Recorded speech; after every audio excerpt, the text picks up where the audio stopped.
What's going on, everyone? Welcome into a Forward Progress Monday Night Football watch-along presented by Fanduel. I am Rob Pizzola. I'll be with you for Monday Night Football tonight as I see Troy Aikman and Joe Buck up on my screen in front of me here tonight.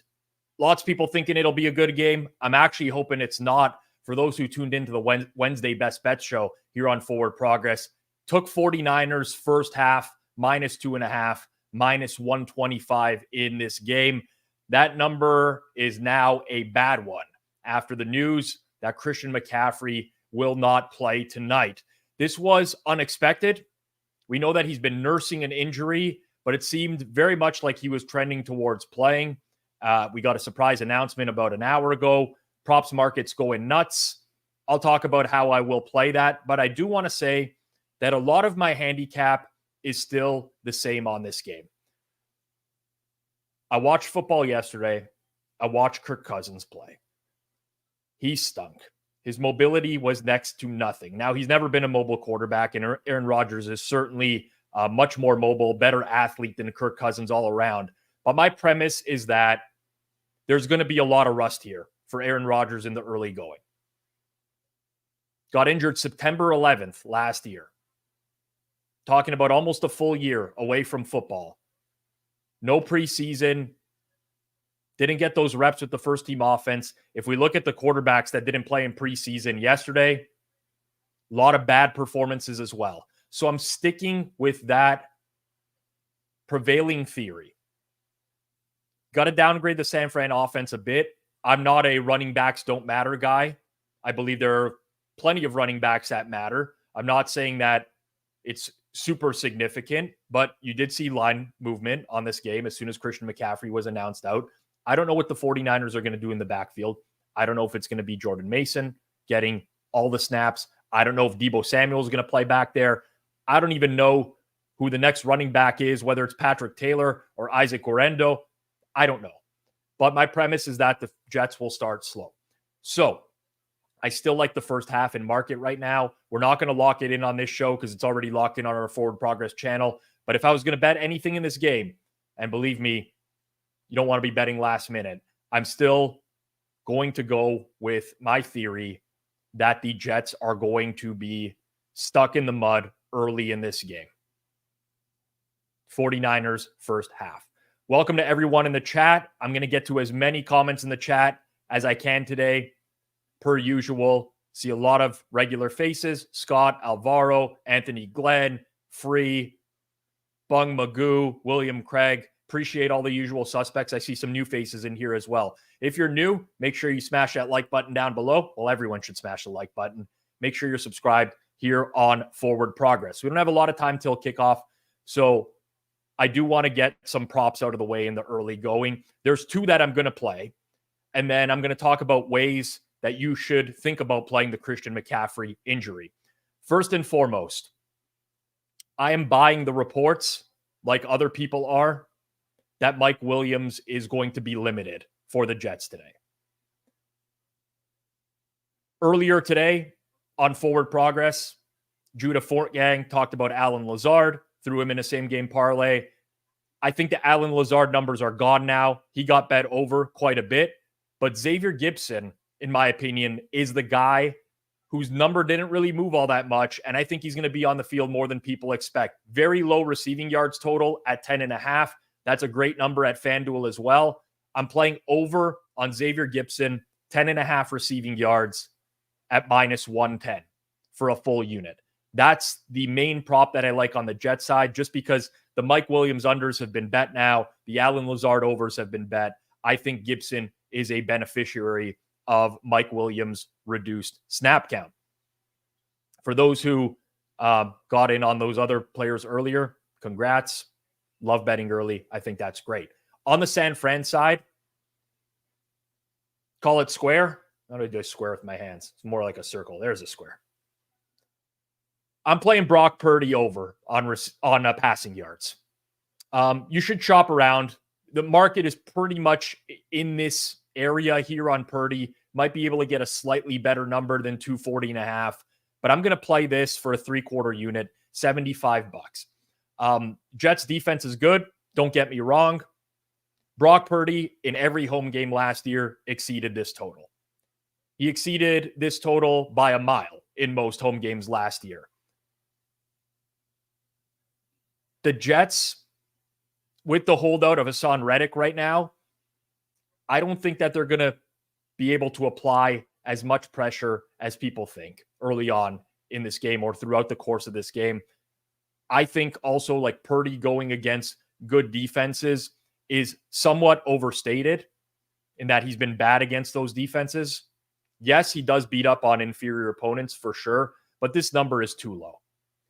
So Purdy over, and those are the two I'm going to lock in. Another thing I will say, I like George Kittle a lot in this matchup. There are a lot of splits supporting a increase to targets to George Kittle and yardage when Christian McCaffrey is not on the field. In my opinion, he is the beneficiary, indirectly of CMC being out. So Kittle prices in market are good. I will say this. I'll be honest and transparent with the audience at all times. You should bet at Fanduel. It should be one of your sports books, but you should also shop around. So I'm not going to lock in Kittle prices because Fanduel doesn't have the best prices in market there.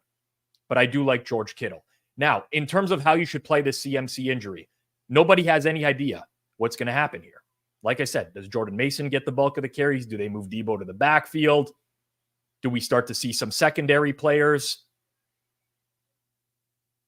like Patrick Taylor get a shot? Isaac Guerrero? So what I like to do in these situations is take some shots. Take some shots. Alternate rush yards. Jordan Mason, 100 plus. Alternate rush yards. Debo Samuel, 50 plus. Anytime touchdown scorer. Patrick Taylor's 13-1 at FanDuel. Great option. Potentially Kyle Juszczyk. Like, these are instances where I would look for some sort of extreme outcome and play it that way. That's how I would attack the game tonight with CMC being out. Because random variance or uncertainty, I should say, is your friend. Take some shots. This is the game to do it. Finally, we got a bot in here this year. We know that we're doing well. First banning of a bot this season, Jason. Pivotal moment for forward progress. I do want to remind you, FanDuel is our sponsor here at Forward Progress. They are America's #1 sportsbook. I'm a big fan of the product all around. It's always up. Very fair. Lots of bonusing. Great live product. Every customer can get a profit boost every single NFL game day. Tonight, you have no sweat SGPs on any SGP that you play that's 3 or more legs plus 400 odds. There's also a 50% profit boost on any live bet of -200 or longer. Those are honestly really great. If you're a rec better, they're great. Even if you're a sharp better, you can take some shots. You can bet on money lines, spreads, player props, the whole gamut.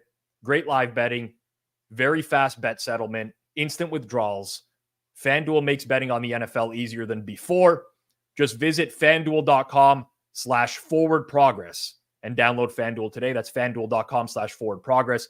You must be 21 plus and present in select states or 18 plus and present in DC. An opt-in is required. Bonuses issued as non-withdrawable profit boost tokens. Restrictions apply, including token expiration. See terms for the offers at sportsbook.fanduel.com. If you have a gambling problem, call 1-800-GAMBLER or visit fanduel.com/RG. Very important. Don't go overboard with this stuff. I actually do want to build a very quick SGP. I saw Judah's on the show today. I love the idea of alternate spread or like Jets money line or alternate spread, Aaron Rodgers 300 plus. That's how I like to build the same game parlays. I just don't want to root for that tonight. Dead serious. So what I would do personally is look for an alt line on the 49ers, something like 49ers -6.5, which I think is a pretty solid alt line. And then do something along the lines of what I said in terms of taking some shots with some alts Let's see what the Jordan Mason alt, if they have one listed, because it's very hard to find. Jordan Mason alt rush yards, 100 plus. Throw it in.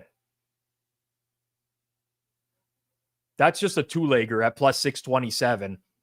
And let's add Jordan Mason 2+ touchdowns as well. There's a 2+ touchdown drop down here.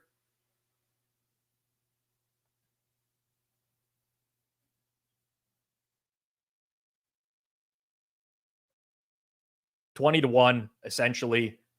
Can boost it as well with a token. These are the types of things that I'd like to do tonight with this type of game. That's the way that I would personally play it. Doesn't have to be Mason. If you think Debo's the guy, do Debo.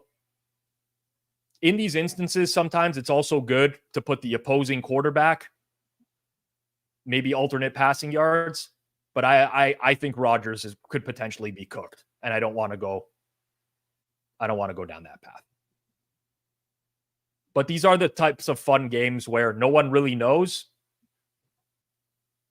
Take some shots. Another thing, the emergence of live betting and live player props.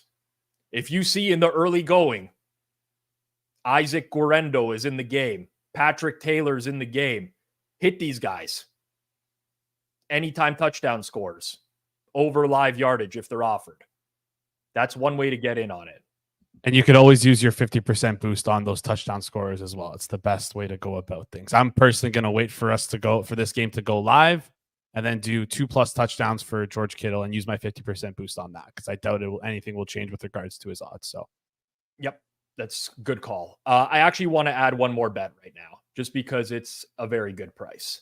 I want to add Brock Purdy anytime touchdown at plus 950 at Fanduel, which is by far the best in market. Like, not even remotely close.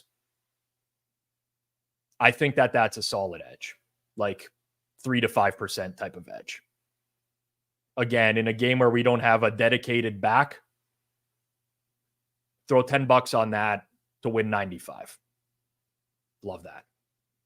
And listen, again, shop around for everything.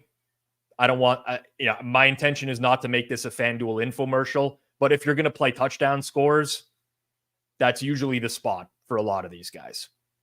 It's usually the spot for a lot of these guys. If you're going first TD, I didn't play anything tonight. We don't have Noops on the show tonight to give out first TDs. If I had to take a shot on anyone, it'd be George Kittle for the 49ers. It would be Tyler Conklin, tight end season for both teams, for the New York Jets. We're about to kick off. That means we're going to welcome in our first guest of the night. Man, first half tonight, Deep Dive has taken over. He's the director of content for BetSperts. One half of the Deep Dive pod, Andy Molitor. Hey, Rib, what's up?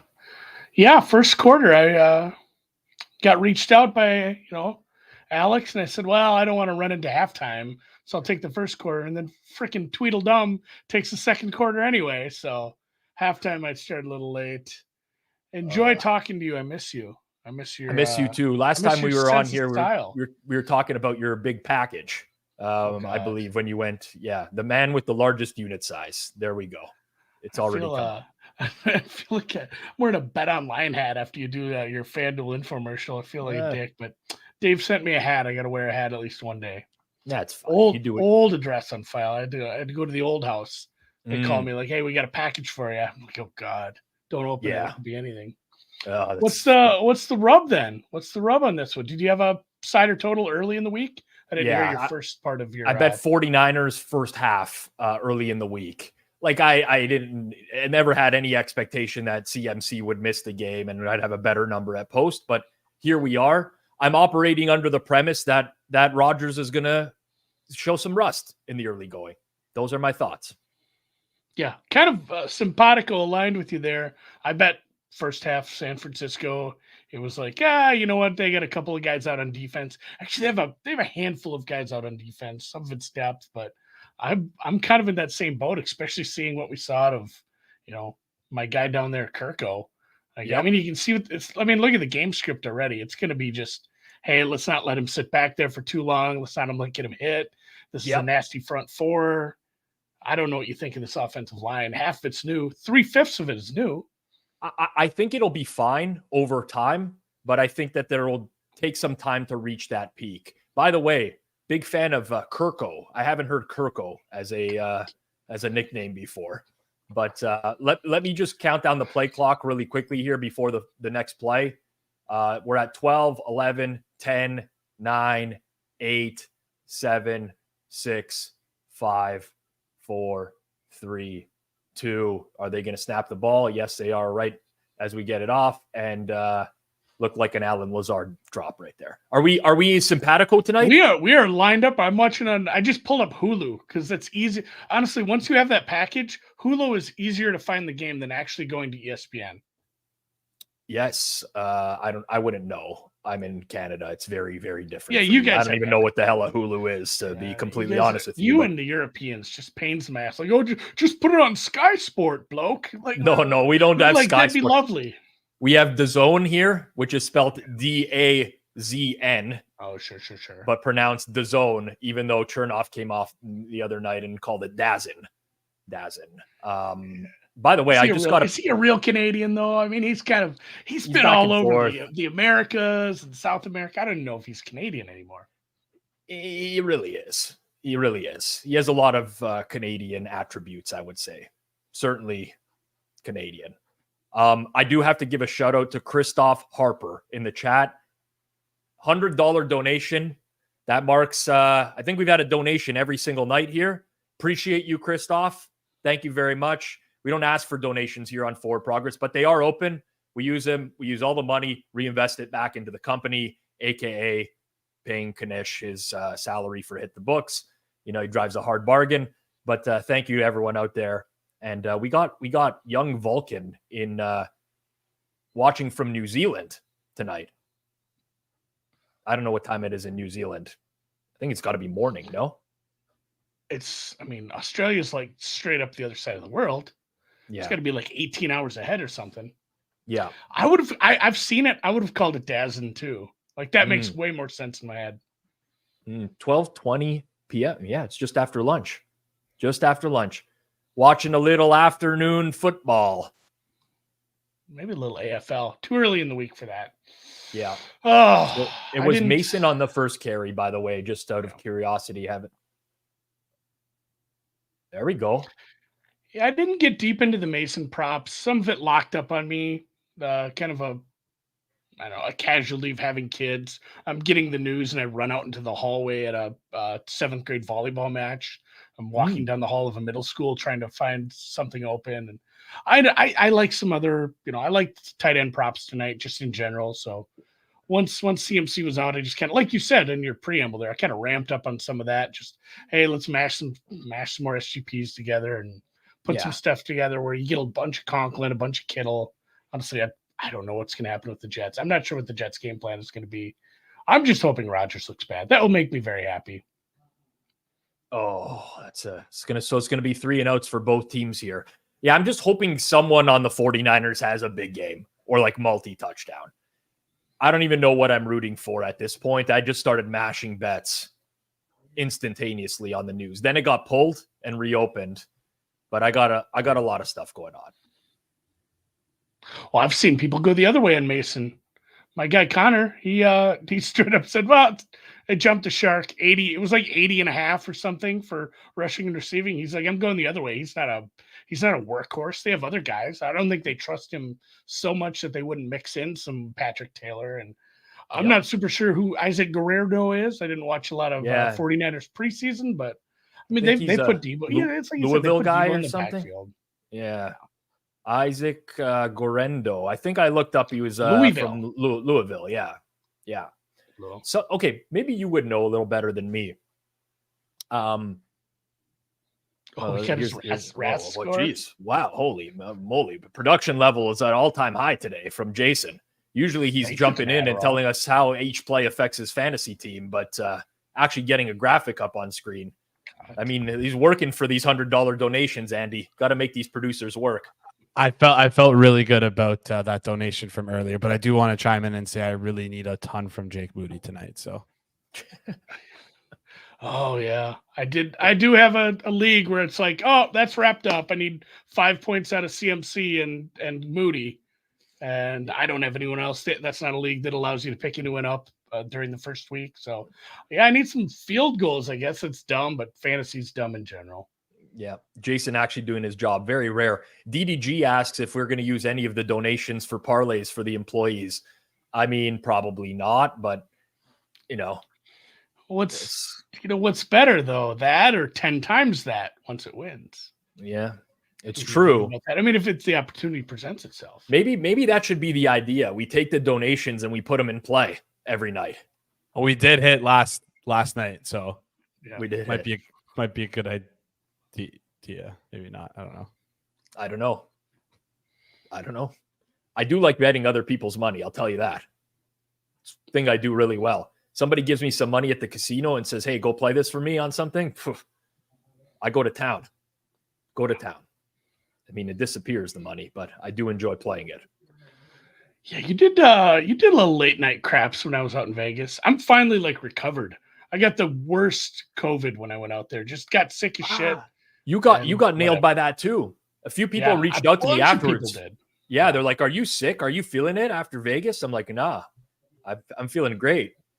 Which is very unusual. I've certainly contracted my fair share of COVID.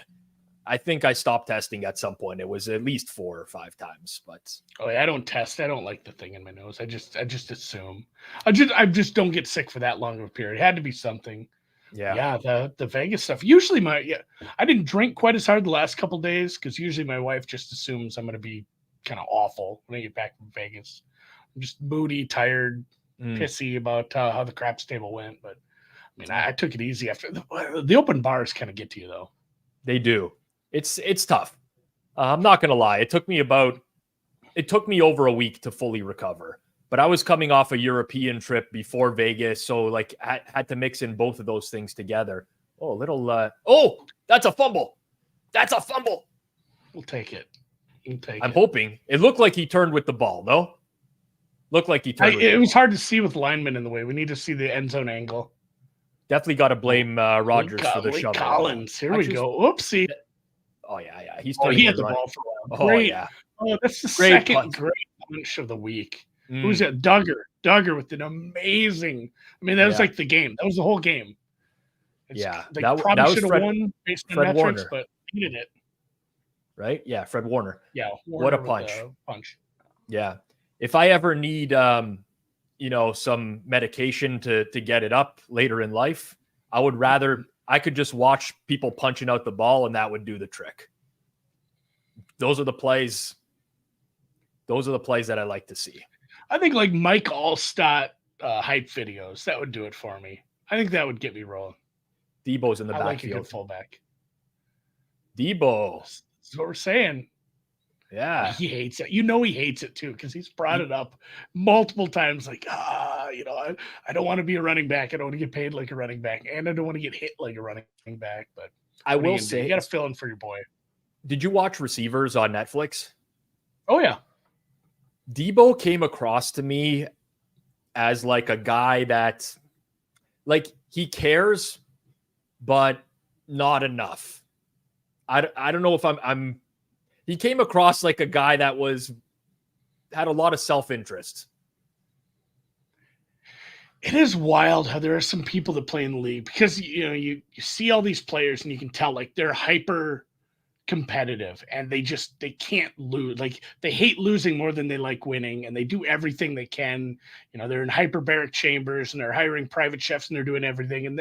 And then you get somebody like Manziel, who's just how are you this good at football? And it's I'm not super sure you even like it. I'm not super sure you like playing football at this point. You just like the style, the lifestyle that goes with it. It's crazy how there's people like that are just that talented. Obviously, Debo's not that far on that end of the spectrum, but we like him. Oh, yeah. Going deep to nobody. Well, miscommunication. Well, that's good stuff. These are the scripted plays for San Fran. This is where they're supposed to do their damage. Not great. Yeah, we might want to get Brandon Allen warming up. Dobbs is on this team, I think.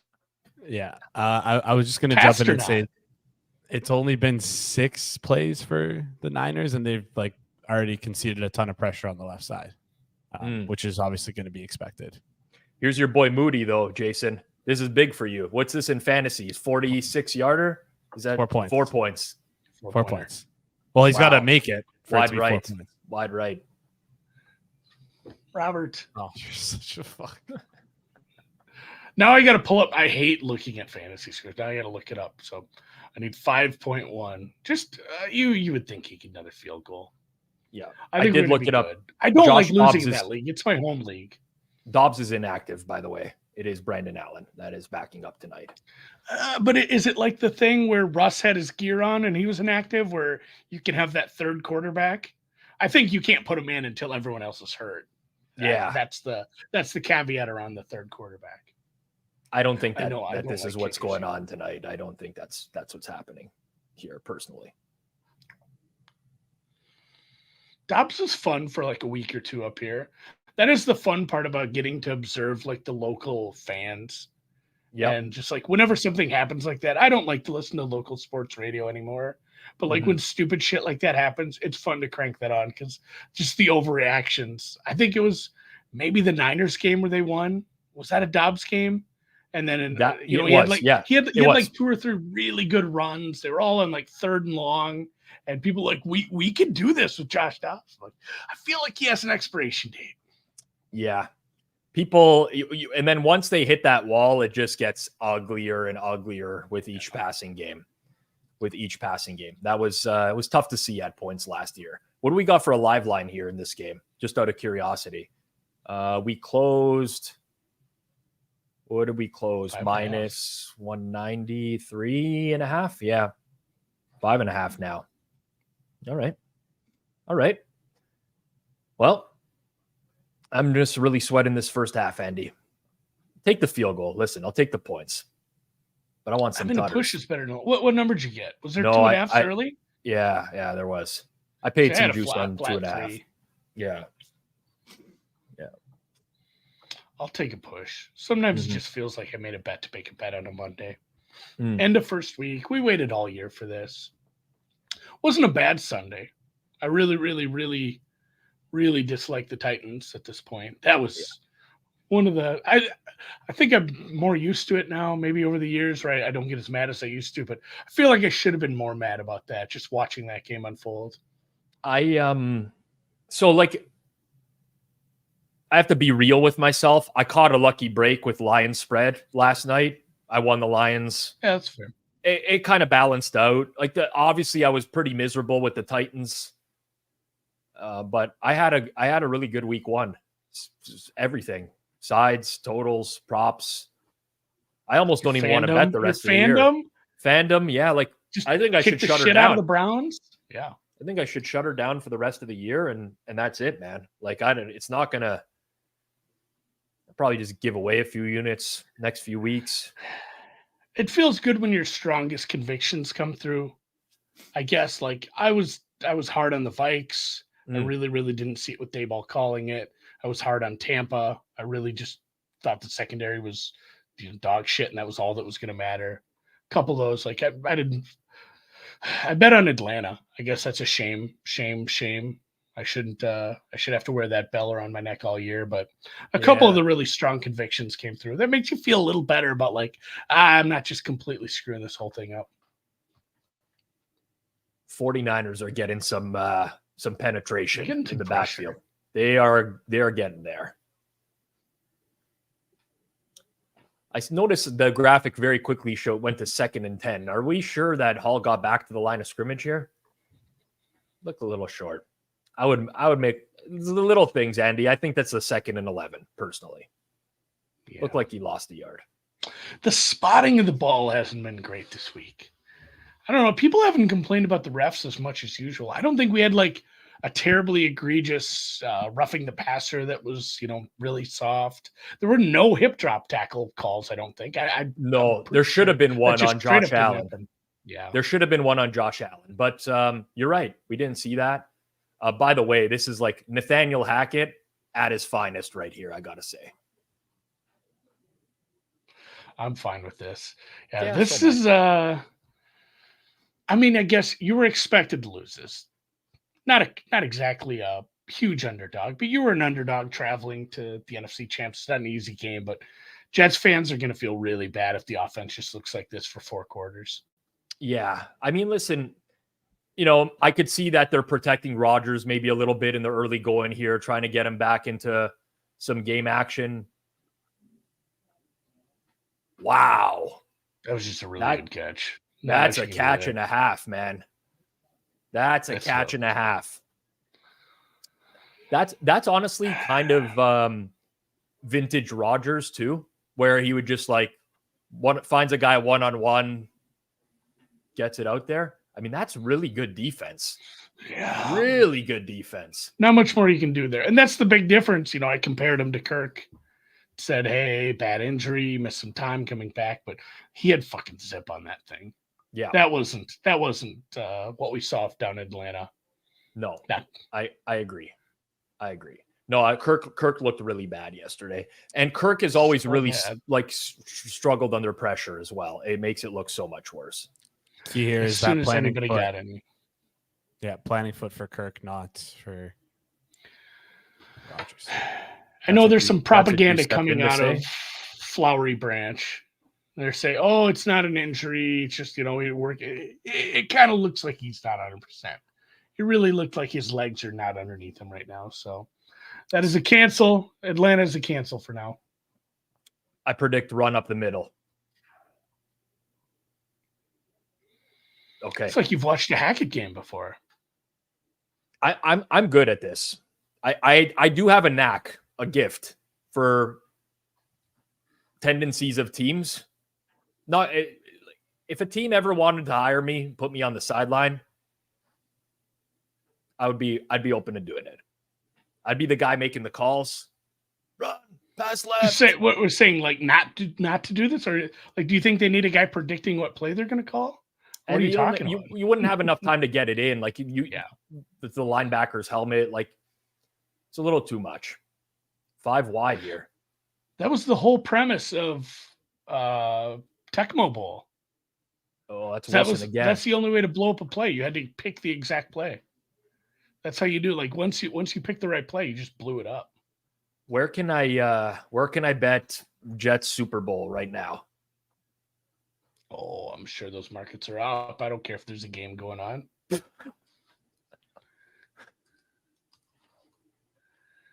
Do that. I mean, listen, there's still lots of game left, but those are some vintage. The arm is still there for Rodgers. I'll tell you that. Yeah, that's kind of annoying. Yeah. Oh, Niners getting gashed a little. I think we're toast. It's over. It's never been more over. I want nothing more than the Jets to continue to stay bad. No, I want a lot of things more than that. I should clarify, but that would still be nice.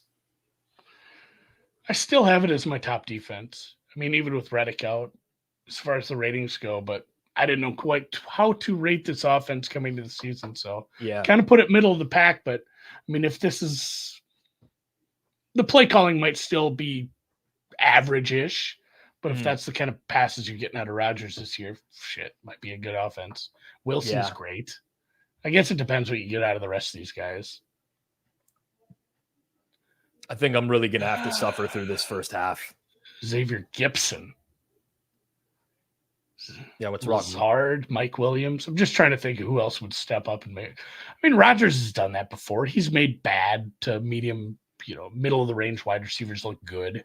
Oh yeah, I mean, he's the guy that wanted Lazard around with him, anyways. He loves. I saw a lot of people play that.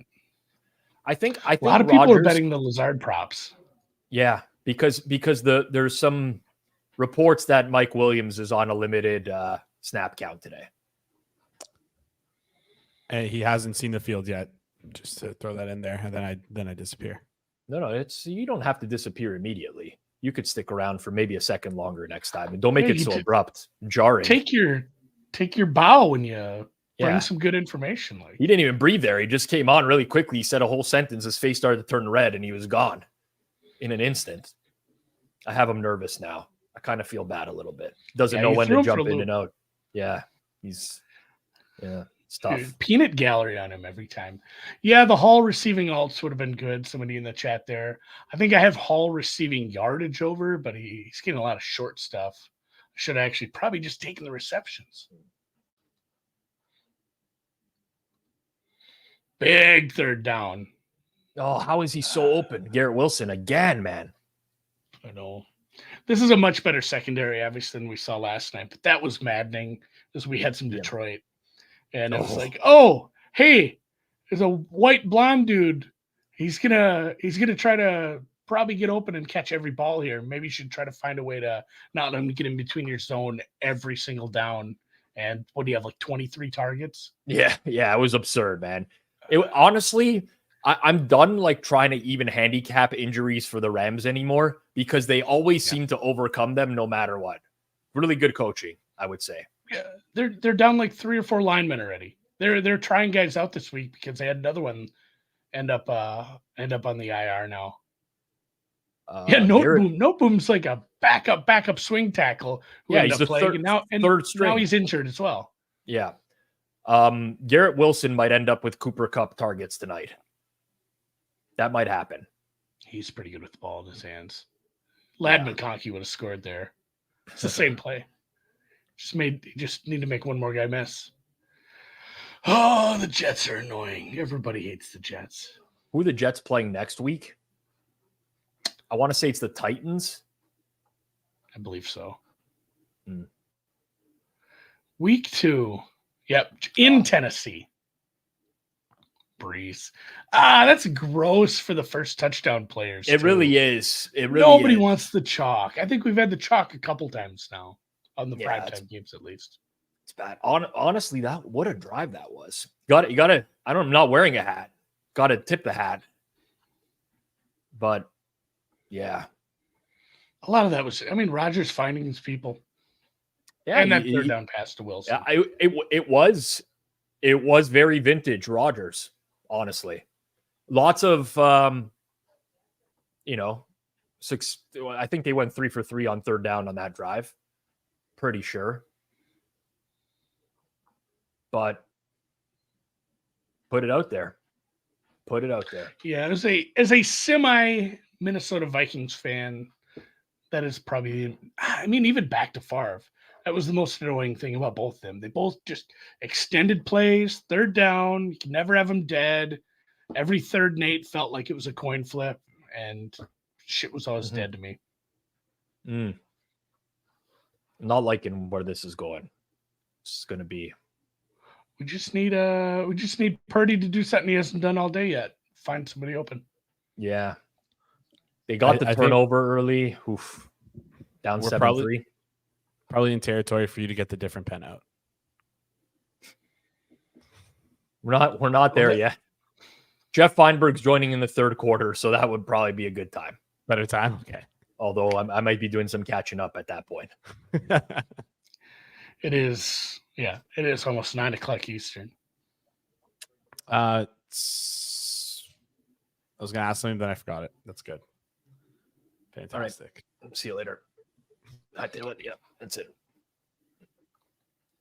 Got to cut the cord on that. Hall and Wilson. Nothing else.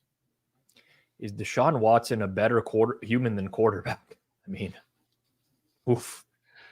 Did you have your takes on him yet? Yeah, I mean he's bad. It's the same lawyer, though. It's that same lawyer. People have. I mean, I don't ever want to give Deshaun Watson the benefit of the doubt, but there is some information out on that lawyer who's handling all those cases, which I really wish he wasn't. I wish they'd have somebody who didn't have his background, I guess. It kind of takes away from it a little, but at the same time, I mean, there's a ton of smoke. There's so much smoke that there's a lot of smoke. Fire. Yeah. Now, where there's smoke doesn't necessarily mean there's fire. Listen, I don't really want to talk on this subject. No, I don't either. I'm sorry I brought it up. I'm talking more about his performance on Sunday. Also, he might be a criminal. Yeah. I mean, the lawyer does come off as an ambulance chief. That's the problem. There's a lot of moving parts here, right? There's a lot of moving parts.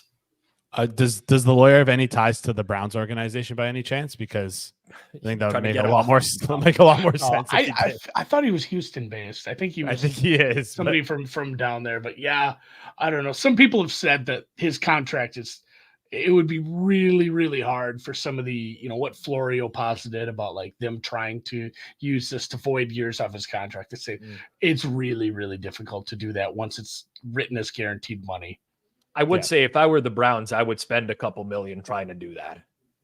Yeah, that's the thing. Like, can they help this guy? Like, maybe pay the lawyer. Hey, hire some more paralegals. Let's get after Plant this. some evidence. Do what you got to do, man. Do what you got to do. Plant some fingerprints at someone's apartment. Do like anything at this point.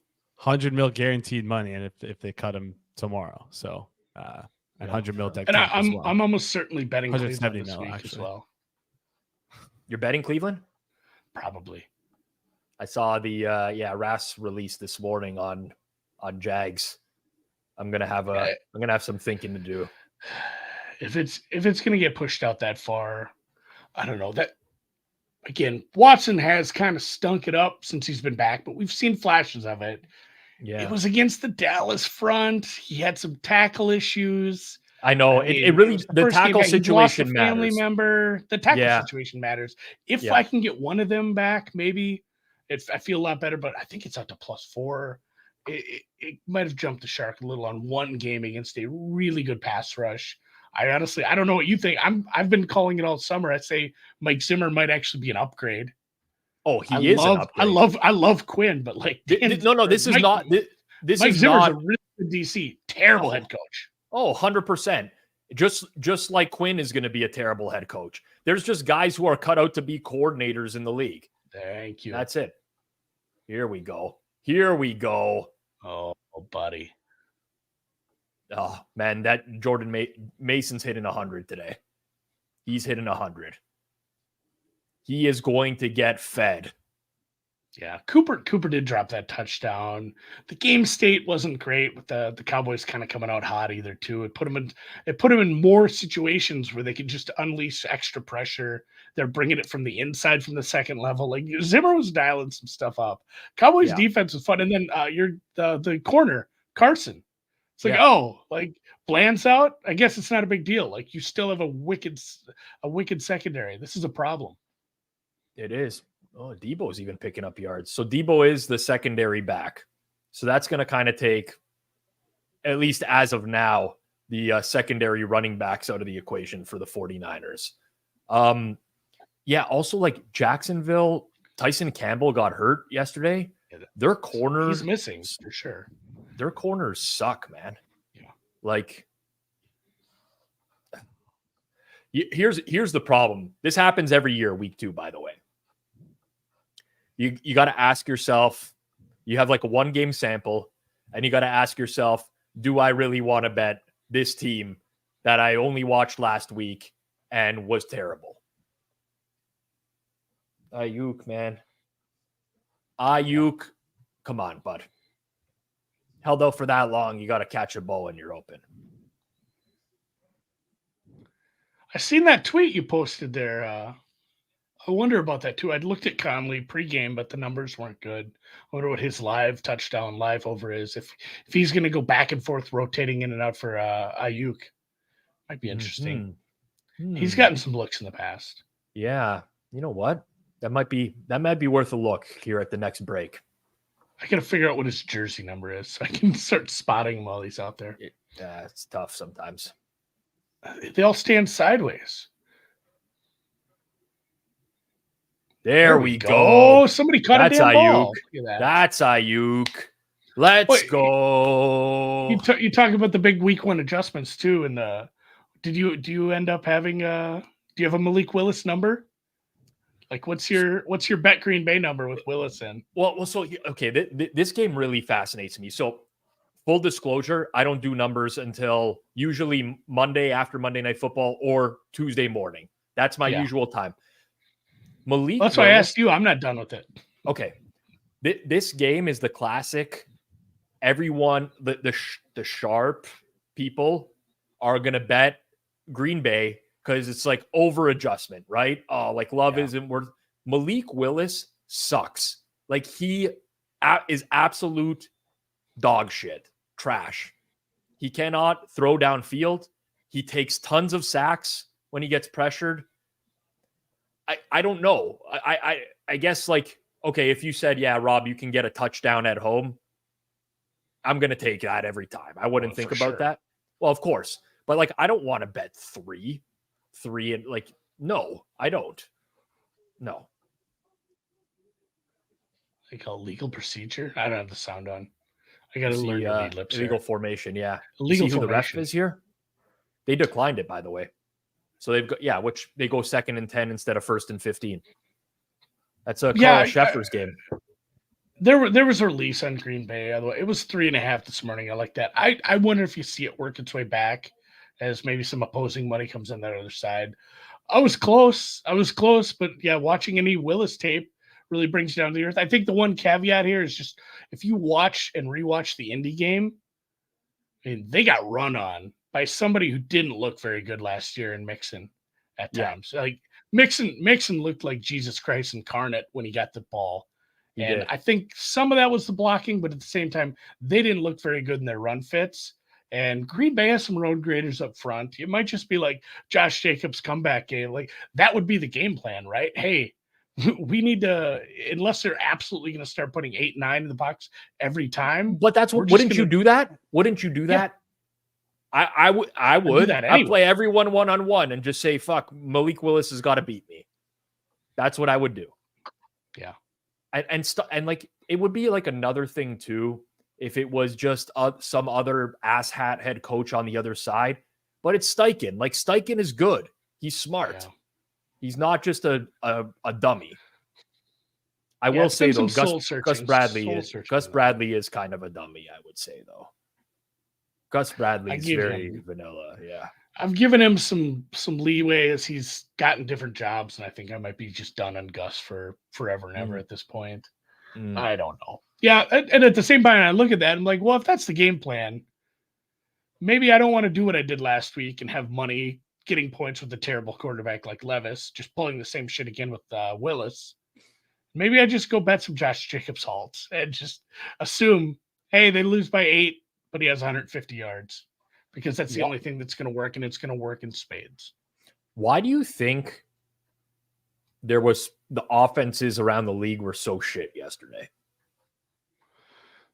I have not figured that out yet. I don't know. You know, the easy answer is just, well, the passing game has gotten better and better, and more teams have shifted the ratio of being less balanced and tilting towards the pass.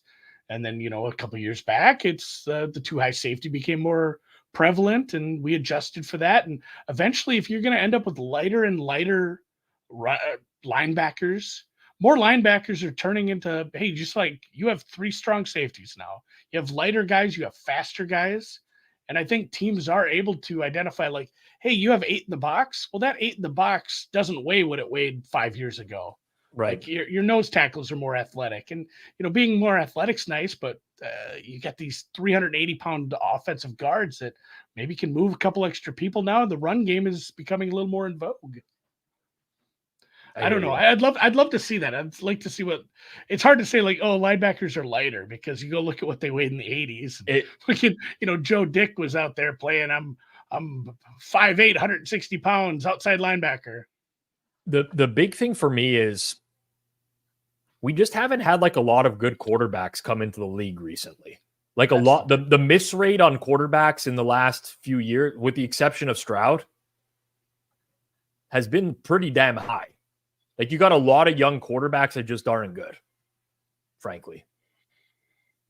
Yeah. A lot of good answers in the chat about just the lack of prep in preseason. You've seen that a lot with, especially some of these veteran quarterbacks. They don't get a lot of preseason reps. Yeah. Do we feel like the way that the way that is it the second quarter? I think so. What is this? Oh my God. Throw the ball away. Throw it. Oh my God. No. Do you think that how is this play still going on? I'm just really, really upset right now. Is Sauce hurt? Yeah, he got hit. I'm gonna go reach out to Drew. See, Andy, you can stay on, by the way, if you want. Oh yeah, I'll hold down the fort until my my watch has been relieved. Yeah, and there's Stay for the second quarter if you want to. I'll stay I for a mean, bit. don't peer pressure the guy. He's got I stuff to got do nowhere- in I got nowhere Minnesota. to go. He's got lots of stuff to do. He's got to We sharpen got his the, knife, sharpen his Pro machete. Core. You got golf You know? this week, Rob. It's back. Yeah. Pro Core Championship, Napa. Gorgeous. I Napa kind Valley. of just want Moody to miss this field goal out of spite now for Jason. Talked about his It was a long fantasy game. team. It's down the pipe, right down the pipe. You know, people bitching about the quarterback play and offense in general. Are they just not testing kickers now? Like, you know what? It's the budget's high for testing drug tests. Like, just kickers are off the list now. Well, Every okay, kicker's making what is everything going from, on like, there? 50. Oh, There's a lot of deep kicks. They're all making them. Something has happened in the kicking game. It's like I think the balls are different. That's my conspiracy theory. The kicking balls something changed because suddenly every long field goal is like straight through the middle. I don't know who was talking about this. Yes, I would give credit if I remember. Jason might remember, but someone is talking about how like maybe kicking has been optimized in the same way that golf has, where you have like your you know, track man for kicking. Yeah, you literally like guys are kicking and they're looking at the spin rates and stuff like that. I don't know, but it's bordering on nuts now. Like guys are kicking 60 yards like it's nothing. Like it goes through. Yeah, it was Jeff Feinberg actually. It goes through the uprights like it's a 30-yarder. It's nuts. Some of these are nuts. Boswell yesterday kicked like a 57-yarder, and if you didn't see where he kicked from, you would have thought he kicked an extra point. That's how high it went through the uprights. Insane. You would think with all the sports science stuff and everything we're doing to, shave seconds off sprinters and swimmers and stuff, you would think they could put those guys, similar to a golf simulator, have them kick and tell them like, here's what you're doing wrong with your, stop motion cameras and all that jazz. And it's funny that Tucker missed his long one. I know. Of course. I did say it was going to be a deep dive takeover tonight. And it is. The whale cap. Yeah. What's happening, fellas? Looking good. Yeah. Did you bet anything today, Drew, or you just work? I have some Jets, and I felt like I bet the Jets before the weekend. Cut them off. And then watching Kirk Cousins play on a repaired Achilles, I was like, I think I might have made a huge mistake. And honestly, the Jets are living pretty dangerously. Some close call third down conversions to keep that one drive alive. But overall, I think, you have to feel a lot more positive about Aaron Rodgers than every other quarterback we had question marks about, who all sucked out loud yesterday. So Rodgers looks like a instantaneous first quarter, looks like a top 5 quarterback in the league based off of what we saw yesterday. Not even close. I have 49ers first half, so I'm going to be rooting against you here. But okay. I had the same thoughts that we're both. I bet both against Cousins and Rodgers this week, feeling that we might get some struggles out of the gate. But Rodgers, he's got the arm strength at least. He's zipping some passes in there. Yeah, I'm gonna talk out of both sides of my mouth here because we did both say before the game that it would be pleasant if Rodgers looked bad. Partially because of the first half bets, but I mean, going back to what we said about the miss rate on quarterbacks, like another quarterback being good is better for the overall product because there are a bunch of bad ones. Like I hope that, not just for futures and the happiness of people around me who live here, I kind of hope Sam Darnold becomes like, hey, guess what? This is the 14th best quarterback in the league. That's right. Yeah. And he's going to stay there for 5 years because he's in a good situation. I don't think his ceiling is very high, but it looks like he might be in a good place. Baker Mayfield feels like he found his spot. You think the Browns want to redo? Oh man, I was like, that's nuts. Like to consider that. It's funny. I see after Darnold yesterday, I was kind of hoping. Like, I have nothing against Aaron Rodgers. Some people dislike him because of who he is. I honestly don't care about any of the stuff he does or says. But there was part of me that was hoping that like Darnold would have this amazing year and the Jets would suck again. I was really hoping for that. I like when I'm a Cowboys fan. I get it every year. I have to feel the pain. I like when other fan bases feel the pain as well. Yeah, I have some bullish Jets stuff season long, so I'd like them to I'd like them to reach some potential this year. I don't care whether it's like a deep playoff run or not, but like I spent time kind of lamenting today. We're gonna get a lot of like AFC North matchups at the end of the season, and what looked fun and interesting on paper might actually be real bad once we get to that time of year. I will admit I was price shopping Steelers AFC North prices today because I was like, shit, man, their schedule was supposed to be so hard in November, December. Now they might have Dorian Thompson-Robinson twice in 3 weeks, right? Like, that's not crazy. And it's just like, this could really break well for a really bad offense. But I mean, there's glimmers of hope. But the fact that realistically yesterday there was one good game, and it was AFC South matchup, Titans Colts. And that one wasn't a guarantee to be good because we didn't know Richardson was going to be able to put together those highlight plays. Yeah, that one might be a fun matchup for years to come now. I thought the Sunday Night Football game was good. Sure, there was a lot. It was pretty sloppy for a lot of it. It was dramatic. Well, it was very dramatic. Yeah, it was a dramatic game. Okay, we're confusing terminology. I see what you're saying. Like good. Yeah. Like it did feel like both teams could just spam something. But that was good. Yeah. When the Rams finally realized, like, oh, we can just hit intermediate stuff to cup on 2 out of every 3 plays. Yeah. Or then it's like the Lions had that tucked away. Like, well, if we go to overtime, then we'll just run on every play because we could do that all day and it would just work. Obviously, at the end of after 60, that front's a little tired out, and we'll see what the depth looks like there with a big piece missing from last year. But that's also like they must have. Ben Johnson finally said, like, I've watched Jared Goff all day today. He's like deer in the headlights. Maybe we should not have. I was you saw how bad his PFF grade was? I honestly don't look at PFF grades all that much. I just kind of find it's a funny curiosity a little bit sometimes just to see how it all stacks up. Like there were some quarterbacks who were well worse than Jared Goff who had better grades, but they ultimately like Deshaun Watson had middle of the pack grade yesterday. I think, right? I saw that on Twitter. I don't know. I don't know how I don't know how they grade garbage time with some of that because there were a few games where we saw a bunch of quarterbacks or even just generally offenses get some points, get some yardage, like, and even Carolina at certain points, like they put up some bad counting stats when that game was over so early. What do you guys already lament how chalky first touchdowns have been so far this year? Yeah, we said that sucks, man. It does what suck. The hell?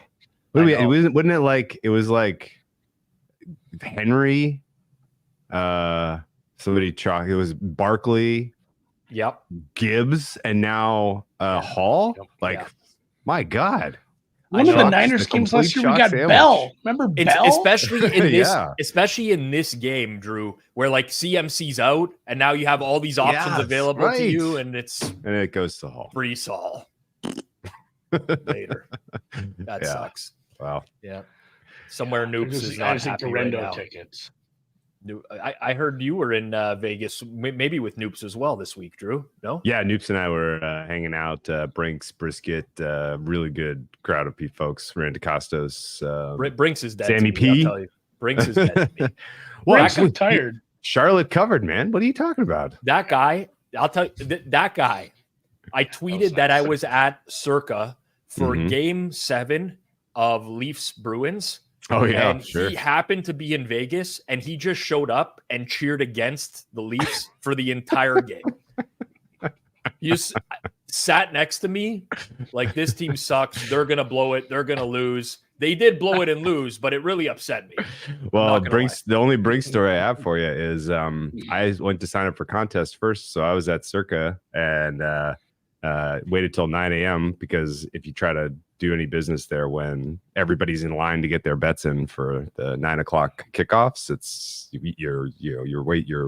it's impossible. So 9 a.m. I signed up and then get in a cab and went over to the Superbook where they had like a couch thing rented, and Brinks had already been thrown out.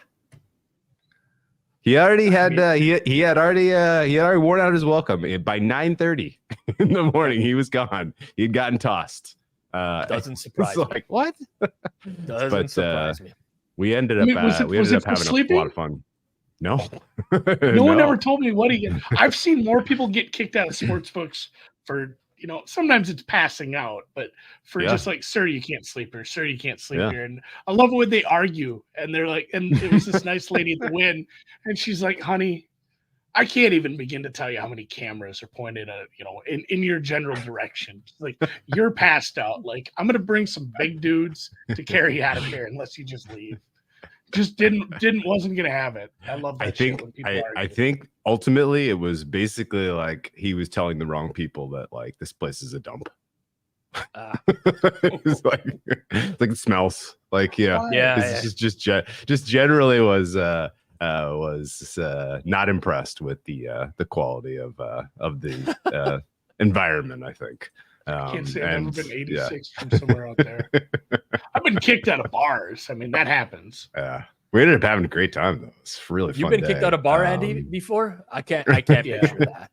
I can't imagine. It's never my fault. It's never. I just the people I hang out with. Yeah. You get to like 11 o'clock, and when we were younger, there would always just be a bar fight. I'm with them. Here we go again. You're not involved. Like, I'll just hang out here alone, you guys, as you guys all go to the next bar. I'll come with. I try not to get in fights. You don't want to get hit. Ever got hit in the face? Hurts like hell. It's the worst. One of the worst things. I agree. I only got into one fight in my entire life, and I got punched in the face. I also punched the other guy in the face, but I don't want to go through that again. Cut open. I was wearing my glasses too. The lens is like cut open under my eyes. God, awful. Yeah, black eyes. I was always a big shove a guy towards a bigger guy that was on my team. Kind of, that was classic my move. Like, what if that guy hits you? This will be a lot easier than me doing it. Yeah. I actually was in a second fight. I forgot that I was in a big soccer ball at one point as well. My move was to pick out the smallest guy on the. I'm like 170 pounds. I was even smaller back in the day. Yeah. You find the smallest guy on the other team, the one that you'd be like a -200 favorite against, and you just start going to town. That was my move. It's like how the goalies come out. The goalies have to fight each other. Right. The little guys, the two little guys, they lock eyes from across the bar. I see you.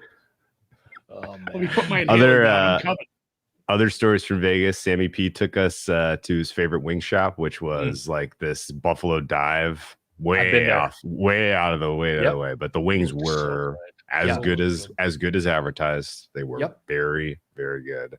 I've been to that spot. I'm not going to lie, Drew. The minute I walked in that door, I thought there was upwards of a 50% chance that I would get shot. I was looking around at the crew, and I was like, I don't know that I should be in this place. I texted him 3 times, like, which location is this again? It's like the one on Paradise. Yeah. On the east side of the strip. Yeah. All right. Okay. And anyway, it was good food, good fun time. The wings are amazing there. And great then flavors. We went to the Chandelier Bar at the Cosmo. The bird watching there was unbelievable. And then the barbershop Speakeasy, great live music. They had like a kind of like a crossover alt rock like a heavy metal-ish type of band that absolutely killed it. And then we played and lost a lot of money playing craps as one does. And I managed to find my way back to my hotel, slept in and missed my flight, but got back in time for everything I needed to get done yesterday. So it was a great time as always. And I don't think I got COVID this time, so I'm pretty stoked. Huge. That's a big win right there. Big win. 1-0. Oh, that was almost something. Ooh, I think it bounced off the ground. It just looked worse. Yeah, I think maybe you're right. It looked like he threw the ball way too late there. Looked like he should have just thrown that immediately and waited. I think the handicap for the Niners this year is really, really, really simple, really straightforward. If Brock Purdy has as many turnover-worthy plays as he had last year, and that regresses to anywhere near expectation, then this team's in trouble. Yeah. And if he continues to run like a sun god, then they're probably going to win the NFC again. But stuff that, the stuff that you see him do against, you saw him do against the good defenses they played last year. If that guy shows up in this game, as an example, then there's going to be some pain in the Bay, I think. Is that Jennings? Yeah. Yeah, Juwan Jennings. He looked pretty slow on his break too. He still was wide open. He just found a seam. He's fine. Yeah, the Jets were playing zone there, looked like. Oh, okay. Red zone. Beautiful pass, yeah. Big conversion for our what's your first half number? 2.5? 2.5. I got a 3. I bet it today. You bet Before the good news. Before the news. Hey, got a flag or what? It looked like Offensive holding. Yeah. We should stop cheating. I don't know. This guy Mason has some zip though. He's live. Yeah. I played Mason 100+ yards. You're in good shape there. Refs are against us here. Debo got called for the hold? Debo. Oh, yeah, Debo. Where was he holding? Was it downfield? Yeah, it's way downfield. It's like the last line of defense. Oh my God, Debo, what are you doing? It was a walk-in, man. Honestly, that's just aggressive football. But like, there's no need at that level to make. I know, but he can't see. He can't see behind him. We have the good angle. You know what, Andy? Until you've strapped the helmet on. You seem like a very reasonable man, Andy. It's hard. You strap that helmet on. I mean, I never played. At least it was 10 yards from the spot of the foul, not 10 yards from the Right. line of scrimmage. So get that going for you. Yeah. That's one of those things too. Like you talk about those guys when they go and do the over the shoulder catch, like that looks hard. Man, a helmet takes away a bunch of your vision. Like some of the stuff they do, and we're just wowed by it. It's harder than it even looks. It's amazing. I played a little football. It was horrible. Flag.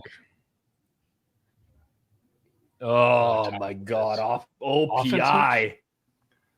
Oh, refs. OPI on a swing pass, a backwards pass. OPI on the backwards. Yeah, that was a rushing play. What OPI? OPI rushing play. What? I mean, if he was downfield, okay. I think they got to wave this off because you can't have a rub. It's a rushing play. Yeah, they'll wave it off. What are we doing here, Sheffers? Warren Sharp was right all along about Sheffers. Oh God. Yeah, if it's a run, you can't get called for that shit.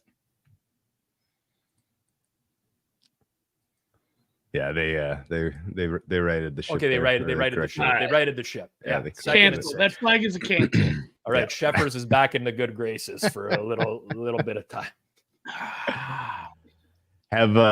Had you? I don't want to step on a fun good play here, but did you think the general kind of NFL reaction pods and reaction articles today, everybody's kind of on the same page and correct with Rob's got a big old grin here. What's no like with some of these teams? We'll look back on this at the end of the season, and a lot of the teams that looked terrible in week 1 will not be terrible, and some of the teams that looked great will not be great. It's the same thing every year in the NFL. It's the same thing, right? Like not all of these teams can be this bad. It's not going to happen. So I like this stuff because Debo, Tutter, Debo, just a big man. He's got some legs, man. Just a man. He does have legs, but his hamstrings are very worn down. He seems to have hamstring injuries every year. T. Higgins spending too much Josh time Allen run. Debo. That ball almost came out. Can you imagine? You see that? Yes. Oh wow, that was tight. That was very close. I already got hosed on a fucking fumble out the end zone yesterday, so I don't need that shit again. Although I covered that was game. the Miami? Etienne? The Yeah. Etienne game? Oh, Yeah. God. Jesus, man. He was dumb. right there. Yeah. Oh, Moody. That's a point. Yeah. Moody. Me and the Jason. producer, we need So, Moody. Producer Moody. Jason guess- needs Moody. Did you have general opinions? Let's just put like a bucket of like 5 quarterbacks who basically got just tarred and feathered today. Of the 5, what I'll say Daniel Jones, Cousins, Deshaun Watson, Bryce Young, and I don't know why I'm forgetting who else. There's another obvious one. Oh, you said Cousins. Burrow, maybe? Did he get Burrow get feathered today? Yeah, Burrow. Thank you. That was one bit, of those 5 guys. Can you power rank? On the spot power rank the level of concern. Well, okay, like Bryce Young sucks. But Okay. I don't think that there's. I mean, listen, there's still a possibility. It's over. Yeah, it's like he misses wide open guy. Like when he finally has a chance and time to throw, he's bad. Kirk will probably get better as the season goes on, right? I would imagine that there's some sort of rust factor. He's pretty good, but risk of re-injury, considering he had a mobility that was about as much as a statue. I mean, like that was. Yeah. Oh yeah. I bet Pittsburgh yesterday for that reason. Like I think Atlanta. I think at some point, greater than 50% chance, I would say that he gets it together at some point and becomes old Kirk. Not like he's going to turn into a top 5, but like an average to slightly above average quarterback. Yeah. They don't have Desmond Ridder back there or something like that anymore. So I looked at their schedule and I was kind of talking myself into they might be like 1-8. Oh yeah. It's like Eagles and Chiefs next 2 weeks, right? Yeah. And then Saints and Bucks, who might be better than we thought when everybody was like bemoaning how easy their schedule is. Well, 4 of those games, it might be tougher. Like literally they have 2 games against the Panthers and then Commies and Giants and the Raiders, and every other game is kind of tough all of a sudden. So they might actually, I don't know, I'm saying this to Andy, who I know is high on the Falcons. And a silver lining, I didn't hate what their defense did. And I think that's good for a matchup against the No, we're not doing this. We're not doing this game, Jason. Please. I think the Saints. I mean, that's maybe the best the Saints offense will look all year, outside of maybe another game against the Panthers. But like, the Saints defense is good. Like it's a fun strength on strength, weakness on weakness matchup. Like they match up pretty well against the Saints if things get together at the quarterback position. But you only have a couple weeks to get that ready. And I mean, people have already made the comparison. The price isn't there like it was. If you remember, who's our guy? Sports Cheetah. Yeah. Remember Cheetah's play on Dak, Rookie of the Year? Yeah. No, the Penix price is nowhere near it, but it's kind of the same kind of thing. Like if he's already kind of banged up and that leg isn't feeling right, he doesn't trust it. Takes a couple of shots against a decent pass rush, which he's pacing a couple of decent pass rushers over the next couple of weeks. Yeah. And suddenly, Penix starts 15 games. And the other rookie quarterbacks don't exactly look great. Jaden Daniels is a hell of a runner, but I don't know if he has. Daniels to me. I price shopped this today too, and I was unimpressed at the Penix prices. That's the worst part about it. It's the price just isn't there yet. Yeah. And I think, I don't know. I think Cousins has to get hurt in the Eagles or Chiefs game probably, and then that opens the door. What a mess of a situation there, though. Could anyone have seen this coming? Really strange that they did that. Okay, so Cousins not worried. Bryce Young garbage can. Yeah. Also not worried. It just not worried. Like a 0.5% chance he's salvageable. And they're not going to go to Dalton because what's the point? Like literally, what's the point? You might as well get tank the season. Although Watson. Tepper wouldn't want that. Watson worried because now Watson. Even though he went against the mighty Cowboys. Well, and listen, so I think you do have to give him like the benefit of the doubt a little bit in that he was missing his tackles, right? Yeah. They're set up so perfectly for hold your nose and play the Browns this week too. I know it really is. It really does. I already brought that up before you're on. I'm like, I'm playing them. It does feel that way. It really does. Yeah, and I bet the Jags yesterday too, and yeah, I had like some bad luck. ETN fumbled out the end zone, but I wasn't super impressed. Their secondary is a disaster, dude. Like disaster. Yeah. And yeah, in the offense, like I thought people were overstating who's calling plays. It is. Yeah. It's not. It doesn't have flow. Like when you see the highlights and you're like, why does the rest of it look so bad? Like if these guys can do this, like what like how are the pieces not being how is the music not being played better? The sequencing and the schematic angles, it's all just it's all underwhelming. Right. Remember how likable just Watson was at Clemson? Like he was one of the most fun, dynamic, exciting players in college. Yeah. Because that was a Bama year I so watched the good, most college football of my life. Yeah. I loved watching that Clemson. team. Yeah. Like Clemson can hang with this team. Do you think there's a better than 5% chance that Watson's shoulder is just turbo fucked and he will never be able to throw accurately? You know what I'd really like to do, Drew? So yes, I do think so. Broke it last year. More than a 5% chance? Okay. I think so. Multiple shoulder injuries at this point. Yeah. But like, first of all, his mechanics aren't good right now. Like I don't know if you watch him like hopping in the pocket. Like, I'm not a mechanics guy. I couldn't believe it. Yeah. Oh, it's a struggle. I would like to go back and watch every single game that Deshaun Watson played with the Houston Texans. And I wonder if I'm just misremembering him, and maybe there were signs that he wasn't going to be great, if you know what I'm getting at. Sure. Yeah. Because this is like unheard of, right? This Hopkins was in his prime, and Hopkins caught everything. Yeah. What was you remember the stat? I was like Hopkins had like two drops over like 5 years. 5,000-yard year though. I mean, it wasn't quite there, but I'm pulling it up. 4,800 yards in a 4 season. It always felt like he was doing some special shit because their offensive line was so bad, and he would evade pressure well and then hit home runs down the field, and you're just like, wow, this guy's great. Yeah. He like this exactly absurd, like that. Like, yeah, he's getting out. Yeah, he gets out. He gets out and he does something crazy, and you're like, wow. Yeah. And somebody in the chat saying he was reliant on the downfield passing game. That's my remembrance too. But his best year, he completed 70% of his balls. Yeah. 33 You know who's reliant on the 7 downfield passing game? CJ Stroud is reliant on the downfield passing game. Doesn't mean he's a bad quarterback. Like, yeah, like I like quarterbacks who can stretch the field. I don't know. My thoughts are Watson is better than he showed us yesterday, but he's still a well below average quarterback. Okay. That's kind of what I feel. Okay. And he starts, assuming he does not pick up a new mystery injury, he starts how many games for the Browns?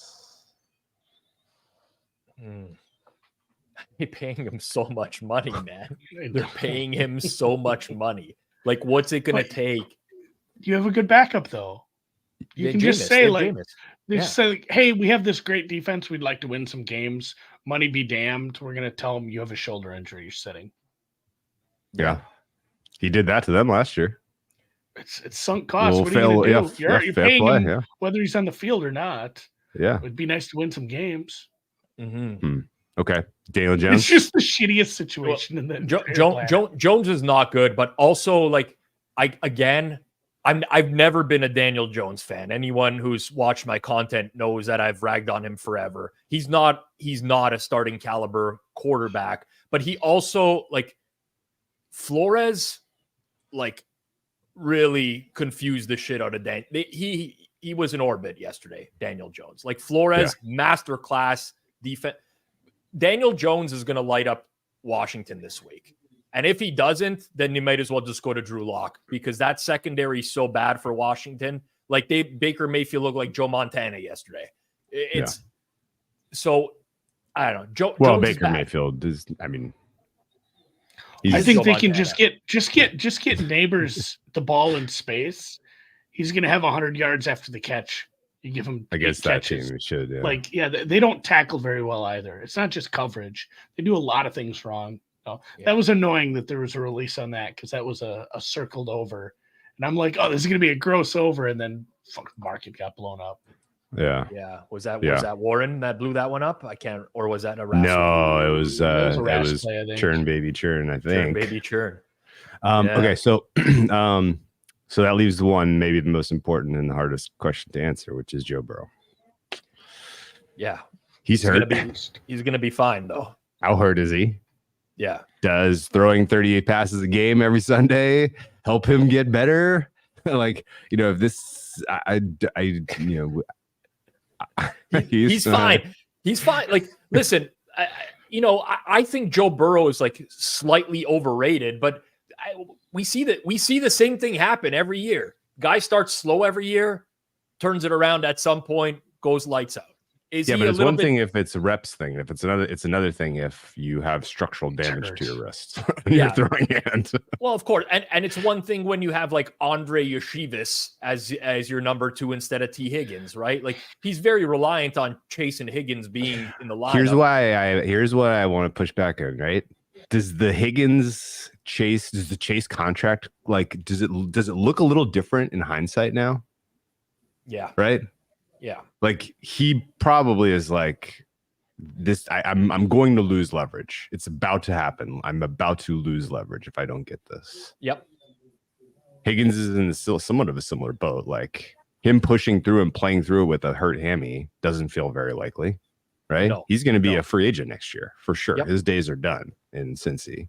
Like if these guys are a little bit like personally concerned about their future financial situation because Burrow might be cooked, like there's scope there that I didn't think there was 48 hours ago. Yeah. I mean, they were co-favorites to win this division like 5 days ago. Last year, granted, listen, I'm not a big fan of what I'm about to do right now. I'll explain why. But last year, take your shirt off, Burrow's hurt. Jake Browning is the quarterback. They go to the Chiefs, and they're a 7-point underdog in the game. And now Joe Burrow's the quarterback a year later, and they're a 6-point underdog in the game. Now, the Chiefs are better. This is why I don't like to do this exercise. The Chiefs are better. The Bengals are worse, in my opinion, especially no DJ Reader on defense. I think you can run on them. But I don't know. I strongly believe the Bengals are going to be fine in some capacity because they actually do have a quarterback. And yesterday, that Mike Gesicki touchdown that got overturned, where like the ball came out of his hands for like a split set, that changed the entire. We wouldn't even be talking about this today. I don't know, man. His spray chart. Yeah. Even if they come back and miraculously win that game, and everybody's like, "Oh, there's nothing to worry about," that spray chart still would have stopped you in your tracks. But the spray chart from previous years in the early part of the season was all these checkdowns, like nothing downfield. I don't know. Well, and do you subscribe to the Zach Taylor stuff where the game plans haven't looked good at the beginning of the year for, going on his whole career at this point? Or I've gained some respect for him over the course of probably the last 2-3 years, but I mean, that's another one where this is starting to be a pattern. Like this is a pattern where this team is a lot more fluid on offense by like week 4 or 5. And, some of that might've been just, also Burrow is injured at the beginning of every season too. So maybe it's not such a, the correlation causation of having a quarterback fully healthy helps as well. I'd also be impressed if you guys could name the OC for the Bengals off the top of your head. I got nothing. Oh, I had this the other day too. Dan? Yep. Oh, I can't think of his last name. It's Dan something. A position in a sport. Oh, Dan Pitcher. Dan reverse cowgirl. Dan Pitcher. There you go. Dan Pitcher. That's good. Yeah. So here's kind of the other thing that was a little concerning about the disconnect maybe between some of the plays that were run and what Burrow elected to do. Made me think that Zach Taylor didn't really know what Burrow's capabilities were, right? Yep. Like the game deciding stuff at the end of the game, like, hey, go make this play. Like they had guys getting separation 20, 25 yards. Like it was clear Zach Taylor was like, okay, it's time to attack the intermediate and deep part of the field. And Burrow just like deer in the headlights and couldn't find a check down, just couldn't make anything happen. And that felt like a little bit of a disconnect between coach and player that I wasn't prepared for. I mean, I don't know. He's such a slight guy. He's such a small guy. He's got hurt so many times. Does he look smaller with the blonde hair? He looks smaller, period. Yeah. I don't know what's going on, but he just looks small in general. Not like Bryce Young small, but definitely like not formidable. I guess one other kind of thing I wanted to ask you about. The Chiefs narrowly avoided disaster, blowing a 10-point lead. Because the team that had no downfield threat, that's tough. And they had 2 really high leverage plays in that game, one on offense and one on defense, and they failed in both of them. Right? They just happened to get lucky that the defensive one, which was the likely touchdown, was an inch out of bounds or whatever. Less than an inch. Less than an inch. Such a good. Does that give just is there a carryover where short term, medium term, people are holding the Chiefs up too high? Because like the old Chiefs, they convert the third down, and Ravens never see the ball back. But this, like Travis Kelce couldn't create any separation on his route, and it felt like that was all Mahomes wanted to do. And as soon as he couldn't get that play, then he tries to do the dump off throw that gets batted, and he caught it. Like, you talk about 2 of the more fluky things that happened in all of week 1, and they both happened to preserve a 10-point lead for the Chiefs. It feels like there's maybe some warning signs there that aren't getting acknowledged. I like Andy Reid is a very good head coach, but he also has a tendency in a lot of these late game situations to maybe get a little bit too conservative, not know how to close it out. I like the Chiefs a lot, but Hollywood Brown coming back, Xavier Wirtz, someone mentioned in the chat, gives them something that they haven't had. I agree with all that stuff. As Debo caught one there. I agree with all that stuff, but they do have they don't win by margin a lot. They really don't. They find a way to win games, and I wouldn't bet against the Chiefs to win the Super Bowl. I think the Chiefs are going to three-peat. I really do. But they find a way to pull out games, and they often make it dicey. And it's always been a concern, but in the playoffs, they just get it done. They consistently get it done. But I don't know. Yeah, like this is the NFL. Like Drew, you know how it is. Andy, you guys know how this is. Man. Do you guys know, by the way, for the purpose of the game in the audience, why Sauce Gardner wasn't on the field for that 3rd and 3? So we saw him go down earlier in the game. I did see CJ Mosley go down as well. I think Mosley came back into the game, but Brinson just tweeted. It's at the top. I pulled up Twitter. Sauce Gardner on the sidelines, and it's not medical per Lisa Salters. So I don't know if he got in trouble. I mean, it kind of seemed like he did get popped pretty hard, and it might be medical, but Brinson said that Lisa Salters. Yeah, I don't. Everyone in the chat is saying that he hurt his shoulder. So I don't. I believe the chat over Lisa, and also over Brent. I know Will Brinson, so it's, I definitely Brinson probably saw that some fake news somewhere and then reported it. Back to the Kansas City Chiefs too. You might not get to see it this week. You talked about Reader being elsewhere and what we saw from a team where I don't know what we thought of what that running game was going to be. I thought it'd be okay, but the Chiefs might not have to throw the ball very much. Right. I think they can really pound it this week. And then they do have a healthy Rashee Rice, you have Xavier Worthy, Hollywood coming back at some point. It might be a couple weeks before we get to blow the Chiefs up. But listen, even if that's the case, I think that's even an argument for the Bengals. Honestly, if the Chiefs are just going to run the ball, big number to cover if you're not throwing. I think it's an under. Right, under. Under. Under is going to be. It's one I circled as an under. Yeah. In pen, pencil, blood, or blank. Andy? I mean, honestly, I say circle, but I lied to you guys. It is I highlighted a cell on a spreadsheet, a certain color. Like, yeah, I got to remember this. You got to use one of this these under. old school Yeah, GRP I style. don't man. have a notebook. I gotta find one. Man. I do have one. I dig it. Yeah, no, I mean, the perfect world is you get like a Chiefs. We'll say it's a 17-6 or 17-10 lead at halftime, something like that, and then they just evaporate the whole second half of the game on the ground. It feels reasonable. That definitely hit the ground, right? Looked like it hit the ground. How small is Sauce your is back. TV? Someone Yeah. said, "What a catch!" But it's not a catch. Okay, no catch. I wonder, if Brinson wasn't bullshitting us and it was something not medical, I wonder if he had an equipment issue or something where they need to get something fixed on him. Helmet shit. Sometimes there's weird stuff that keeps people out for a couple plays. You It never looks know. like he's maybe fine. maybe he just had to fart or something. Get out of the game. Pass gas on the sideline. Get back in. We did see Lamar leave the game to take a dump once. Yeah. That was one of the best games of all time. or several times. That was Do you remember that Ravens Browns, right? game? Oh, Yeah. That was an God, that was- amazing game. I didn't 40, go to was it like sleep for 45, 58 45, 42 final, maybe 48, 45, 48, 45. 42? This is a 3-point game, right? Something Had a like crazy, that. crazy blown cover, maybe. I with remember that I with lost that pitchy, game. Pitchy woo woo for the There Browns. was a I lost pitchy woo game with on some bullshit safety at the end. in that game. Yeah, I don't remember exactly what the final was, but I remember some bullshit happened and I lost my bet.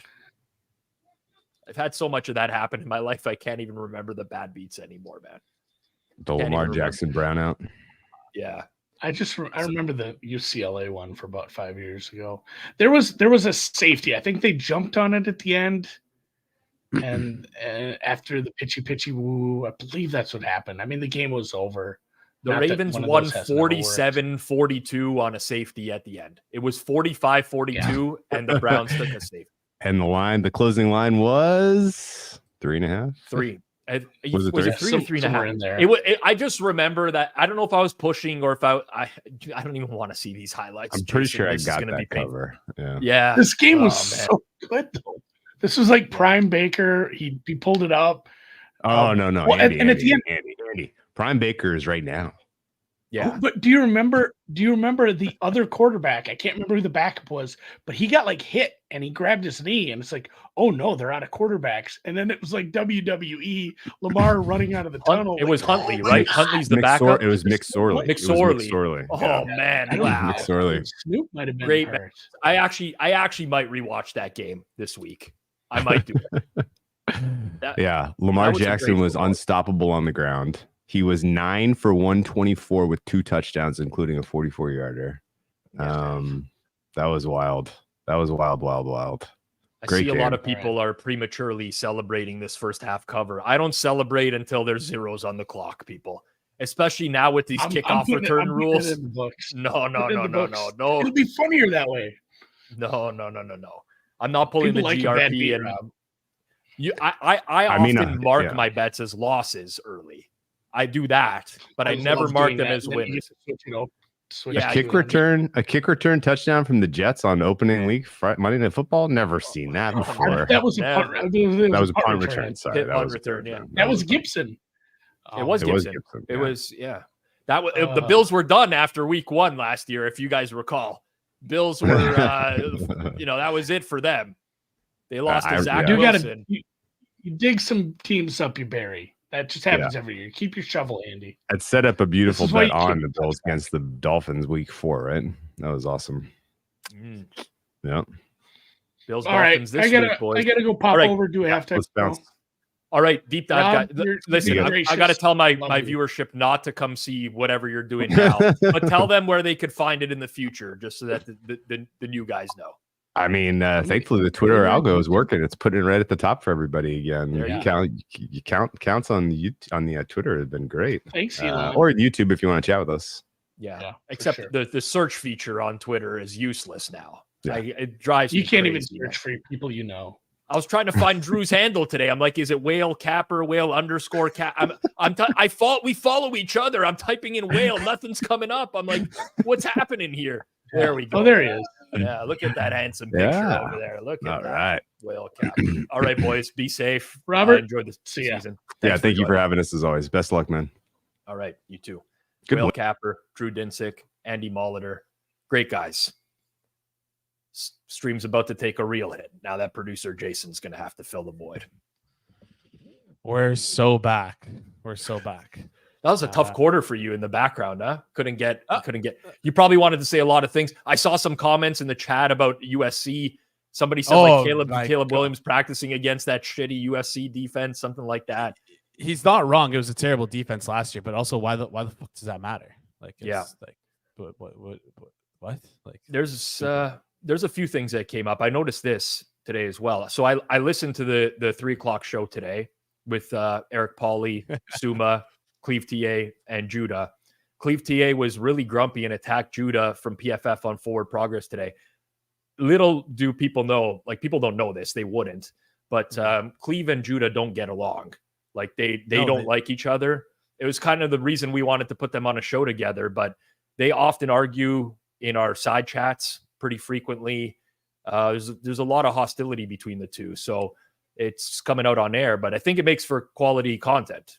Listen, since you put it out there already, I feel like I'm allowed to say this now. They were kind of going back and forth when we were getting off air, and TA kind of just, I don't want to say stormed out because it's like not like we're in like a meeting or anything and not there in person, but like it was just kind of awkward. I don't know. They were just kind of going back and forth, and TA just left. It was like, whoa, like, all right. Yeah. Anyways. Listen, I hope it doesn't get too hostile between them, but maybe a little inner rivalry at the Hammer. We got Pizza Man and Hitman as a bit of a rivalry. Judah, TA. Me versus chat. And you versus chat. Knish versus everyone. Knish versus everyone. Really? There's a lot of rivalries here. We don't operate like a regular content company, people. All these guys who are patting each other on the back for their wins. Everyone wants to pretend they're friends. What do you think happens with those book it guys when everybody has a losing night, but one of them cashes a 20-1 parlay? You think they're really happy for that person? No, they want to murder that person in their sleep. Of course they're not happy for them. We're real here at the Hammer. We're real. We're honest. We're real, and we're spectacular. If anyone gets that reference. You missed me with that one. Probably not. You know what, Jason? Here's what I'm going to do. I'm going to do something for you today. Let's hear it. That was a quiet quarter for you. Okay. I'm on my way to having a really good night. Let's say I just hit a big bet on the first half there. I might hit Mason plus 470 at 100 plus yards. I mean, he's 26 yards away. Things are looking good for me. I'm going to let you make a live SGP that I'm going to bet a lot of money on. A lot of money. Okay. I want you to really think about this seriously, because my account I now have money in the account. Okay. And there's nothing better than immediately putting that money back in play. All right. We're going to start with a Jacob Cowling third TD. That's a joke, by the way. That wasn't serious. I actually have no idea. I didn't laugh because it wasn't funny. I knew you were joking, but I didn't laugh because it wasn't funny. Listen, what are you thinking? I want this I want this to be one of those that we cash, and I get an email from Fanduel tomorrow that says we can no longer sponsor your content because you guys have won too much money. All right, how about this? Let's get the chat involved in this. Maybe chat can help me here because I'm frozen. I'm froze on this. Bro froze straight up. Let's do this. Let's put it to the chat. Let's put it to the chat. Give us legs that you like in the chat, and then I'll kind of manipulate them, pick them, and build from there. I guess. Like that. This is a very outside of that first drive or second drive, I should say, for the Jets. That one drive. This was a very dominant half for the 49ers. They basically ran the ball down the Jets' throat. Typically, I would be looking to bet 49ers second half as well. Okay. I like that idea. But I don't have to. I don't have to. Like the first comment we got from Jordan is Jets plus 9.5. Give me what else you have here. So you like... Does Aaron Rodgers have any mobility right now? When Aaron Rodgers is trailing in the past, I like to bet him anytime touchdown. does the belt, he does it, but he's not going to do that today, right? Like that ain't happening. I don't think so. I like what the chat's thinking here. So you said you like the Niners in the second half. I'm seeing chat say Kittle anytime and Wilson last. Wilson last came up a couple times, and I don't hate that idea. I like that one. I don't know if they have live last TD. I might be incorrect here. Maybe not. I don't think they do. So I wonder if we just go Kittle and Wilson just as. So we got to cheer for 2 touchdowns in the second half. Yeah. But we can't combine. Doesn't seem like can't combine. I doubt we can put those together. We can do Kittle and Wilson together. We just can't include the second half. Second half there for the Niners. I picked the Jets because you said the Niners, so I just kind of wanted to go against you there. So you want? Well, I want to bet this too. Okay, I'll bet whatever it is. Is, but I'm going to reduce my stake size if it's the Jets because I don't want to cheer for the Jets. No, it doesn't matter because we can't combine it anyways. I think I've settled with Kittle and Wilson. Anytime touchdown. Hey, Clive, got to give him a shout out. Alt spread San Francisco. I think I like that as well. Honestly, that doesn't it seem like it's headed to just San Fran? Like just remember the Sunday night football game against Dallas last year? I remember it very vividly. But yeah, it's just like San Fran blows teams out.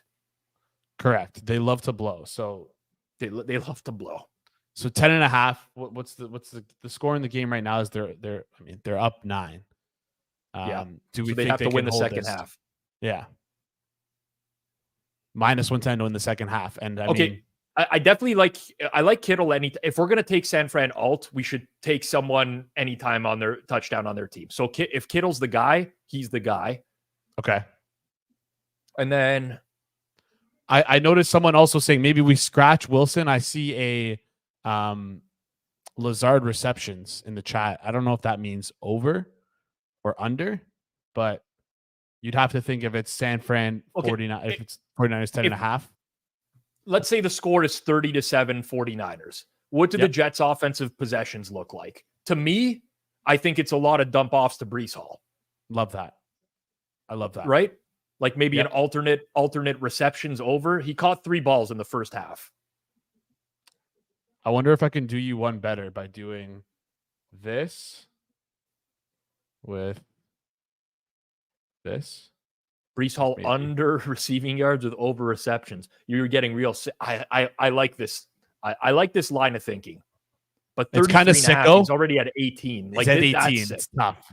He'd have to have 4 catches for 15 yards or less. But there's always the possibility of in these dump off scenarios, he gets negative yards, right? Yeah.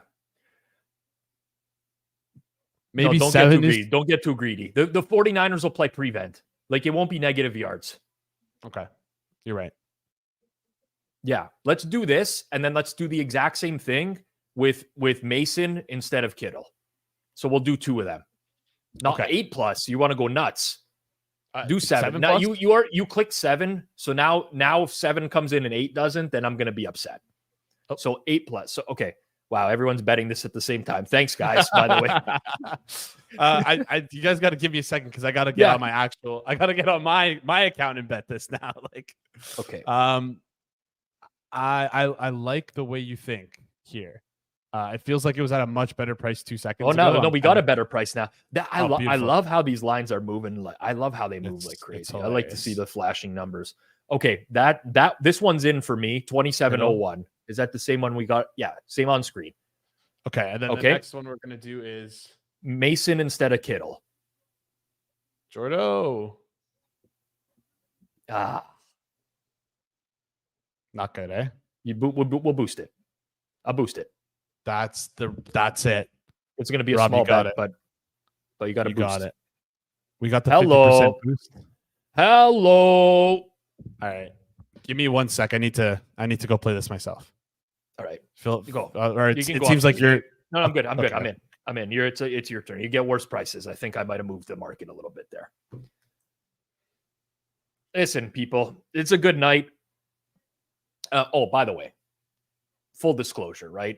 I obviously try to find good bets. Sometimes I like to throw down a bet for to cheer on something. I'm not suggesting you need to tail or anything like that. You play your own money, but have some fun. If you're sitting on your couch in the second half, you throw a couple bucks down to win $50. Come on. You spend a couple bucks on a coffee every day. Throw it on a parlay. Bet responsibly. Of course, I have to say it. Yeah, pretty dominant first half from San Fran. 5.7 yards per play, 3.6 for the Jets. They had the turnover for the Jets, so +1 turnover margin. San Fran held the ball for almost 19 minutes. Well, 18, 16. Look at these possessions for the Jets. Outside of the 70-yard drive, the Jets' possessions were 7 yards, 2 yards, 0 yards, 5 yards, and then they kneeled at the end of the first half there. Oh, you know what we could have done? It's too late. It's not too late. I'm not going to do it now.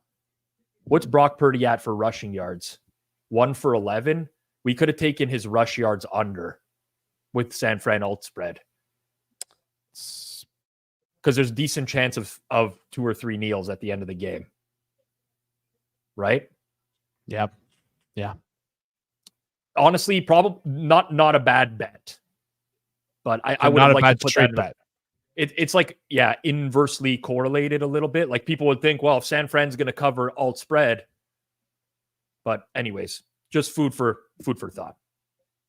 Just trying to punch in these last couple of legs here. And yes, I listen, Rob, I went against your advice. I'm going greedy. I went for Breece Hall A+. So hopefully we don't land at that number. Anyways, chat, let us know if you're what you're playing here. Autopal in the chat asking, wouldn't they throw in whoever is at backup, the Pastronaut, maybe? Sometimes not. It's a good point, but not always. Actually, I'd say more often than not, the Brandon Allen is the backup. Oh, it's not Dobbs. Dobbs is inactive today. Oh, look at me not knowing ball. Okay. All right. What are you excited to see the second half? Talk to me. I'm now just rooting for as many Mason yards as possible and a touchdown. I still have some exposure to Kittle. I need Kittle to make, I think I need another 12 or 13 yards from Kittle as well. Yeah, I don't know, man. Like the 49ers, they just get it done. I don't know how else to say it. I think that's a great. I know that at some point they're going to lose, like the NFC Championship game or the Super Bowl. They're going to choke. That's like the Shanahan MO in the playoffs. But I'm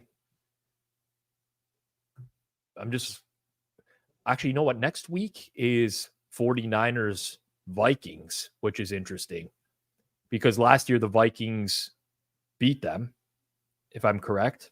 That was a Josh Dobbs game? Yes, that was the Josh Dobbs game. And now you have Darnold playing for Minnesota when he was the San Fran QB last year. Not to put anyone on blast here, but Fezzik came on this show last year and said that he had Darnold as a minus, as a hurts the team by a half point to a full point on the spread versus the average quarterback. And I tried to push back, but did you? Maybe I didn't. In my head, I was pushing back. You pushed back in your head. I was pushing back in my head. Well, he definitely would have hurt the team by a half point last year. He's worse than Purdy. It was versus league average quarterback, not Brock Purdy. Oh, yeah, he's worse than a league average quarterback. No, he's not. After last week, you're going to call him worse than a league average quarterback this week, I guess. I'm going to ask one question. Okay. Where did Sam Darnold go to college? USC. Of course. So your opinion does not matter on this. You cannot you cannot remain impartial on any USC players. Fezzik, I agree with you. He is not. I mean, system matters, scheme matters. Darnold is probably not as bad as we thought he was. He's but you could Tua looked horrible last week, right? Would you rather have Tua over Darnold right now? probably. Probably. Okay, Yeah. we're gonna clip that and remember that when we get to like week 16. Yeah. Because without those guards, don't know if Miami has this year. Sorry, George, if you're watching. I love you, buddy. But anyways. No, Mason, don't lose yards, dude. That's not what we need. Oh, they gave him a yard. They gave him a yard. 2nd and 9. What a dream. We bet his touchdown only. It's fine. Yeah. Over Under. underway. Yeah, Jeff over under shows up or before or after 10 minutes left in the first quarter or third quarter. Jeff is going to be pretty he's going on like 4 streams this week. He's doing like my schedule basically. Oh yeah. I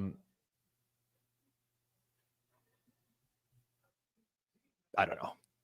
I was gonna also ask, this one's like minus 200 to the less stone, but do you think he's gonna be more or less fucked up than he was last night? Jeff.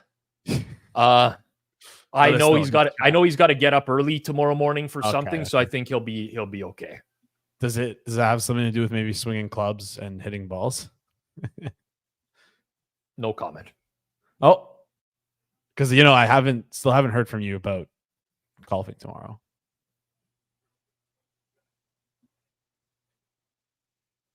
Off screen. Privileges are over. First down. 49ers. Debo out of bounds. Let's just get a quick reception to Kittle. Let's make this nice and easy. It's not far enough. Not far enough. Yeah. I have to jump back in because I think I summoned Fezzik. Fezzik's here. Yeah, he's been here. I didn't even realize that. Sorry, Fezzik watches the streams. He's a big fan of Forward Progress. He messages me every single night. He says, "Great show, Rob. Excellent delivery. You're the best podcast host on the planet." Fez is a huge fan. He took me out to Saginaw's at Circa, said there's no better content on the planet. Said if you sell the hammer for anything less than $50 million next year, it would be completely undervalued. This is the stuff he says to me. Good guy. No, Mason, don't lose yards, dude. Don't lose yards. I don't big think 3rd and 4 now. Big 3rd and 4 coming up. Third quarter, you know what that means. We have the Sauce on the field, Sauce Gardner, and we got Sauce Feinberg. Less sauced. Oh, man. Plus 140 cashes. Mike is on. No. Correctly on. No. Wow. Big. I can get fooled like 2 times. Maybe 3. Not 4. I think it was exactly 2. Maybe 3. I think it was 3. I don't recall. It was a hot mic. Hot mic. Who used to yell hot mic at the line of scrimmage? Was that Rodgers? Someone used to yell hot mic. Am I out to lunch? That happened, right? For a while in the NFL. Hot mic, hot mic. Who was the quarterback? Was it Manning? I don't think it was Manning. I think it was Rodgers. Rob, you're winning all your bets again, I think. I'm doing well. I'm doing pretty well. I like winning bets. I'll enjoy this week 1. I will enjoy this week 1. It ain't going to be like this every week. It's so good. This week, listen, I'll stop in a second. I don't like the whole pass posting stuff and whatever, but I'm very public about what I bet. I do a lot of shows. People should know. And the week 1 was so good that I'm not even tilted by the Titans loss. Like if that happened to me in any other week, I wouldn't sleep. I wouldn't have been able to go to sleep last night. But because it was such a good week, I'm fine. I don't know. Yeah, I get it. Like it was stupid. Yeah. But I want to bring this up with you not enough. Like I'm sorry to say, but as the guy that like doesn't do it professionally and bets recreationally and doesn't bet that small, but still like on a recreational level, like it's always stupid. And you live and die, all you, for like, I know you guys are right, but I have a hard time computing how you live and die with like, 4 cents, 5 cent line movements, half points that like 88% of the time mean nothing. And there's refs that can just like give it and take it. A missed holding call, a roughing the passer that extends a drive that's supposed to be a field goal. Yep. Now it's first and goal and ends up a touchdown. Like, it's just such a high level that like the percentage of something weird happening in a game is so high. Yep. That I get it, Jeff. How there's such, and I know I'm wrong. Like, I'm not even like. Well, here's the thing, Jeff. What you have to remember is that are you are you modeling for weird as fuck? No. You can't ever. Then, but it's going to balance out. It's going to work in your favor over a long period of time. The bullshit is going to work in your favor half the time, and it's going to work against you half the time. Like, you can't account this level is blessing, right? Yeah. Said like I'm there yesterday. I watch fucking TJ Watt. Now, like, I would like perfectly to time a snap, force a fumble. Next play is a touchdown for the Falcons after they I would like to acknowledge the Titans wasn't like a bad call, an extra thing. It was truly grotesque football where even the head coach joked but acknowledged, we could have just punted on first down.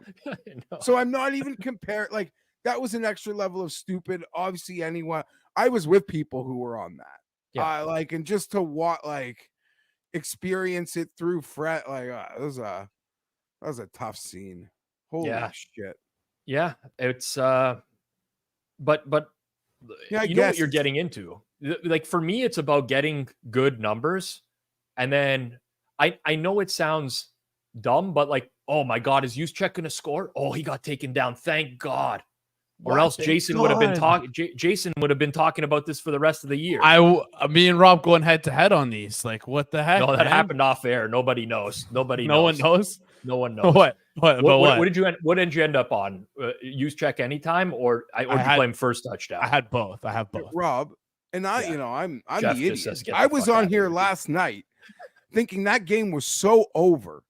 Yep. Like, between the injuries and just all of it, all of the factors. And Matt Stafford went on to have maybe the best half of quarterback play we have seen. Oh, well, I mean, no, that's hyperbole. That's hyperbole, but it was truly such high level QB play that feels like is pretty rare, honestly. Yep. Jason, you're allowed to speak. Juwan Jennings hurt. Chris Conley and Ronnie Bell are both on the field in the red zone. Wow. What do you not want to happen? I just want San Fran to score. Preference would be Mason, Kittle, Purdy, in that order, I think. Yep. Come on. Okay. By the way, I've had a Jets bet for probably a month. Yeah. And I knew I was dead today when I saw. I like all those guys. I like visit, like, they're cool. Yeah. Like, fine. You saw the VSiN newsletter. The whole sheet came out one side, and then Rob, the other part. No. One person played the 49ers. We're gonna give that guy credit. I'm gonna find the sheet. But we have to give him credit. And honestly, my boy Tim Anderson can correspond this. We were talking before the game. And he hit me up, and I agreed with him. He doesn't actually bet, but he's like, I think this McCaffrey thing is like bad news. Like, I just think it gives me a bad vibe. Like, I don't feel good like people want me to feel.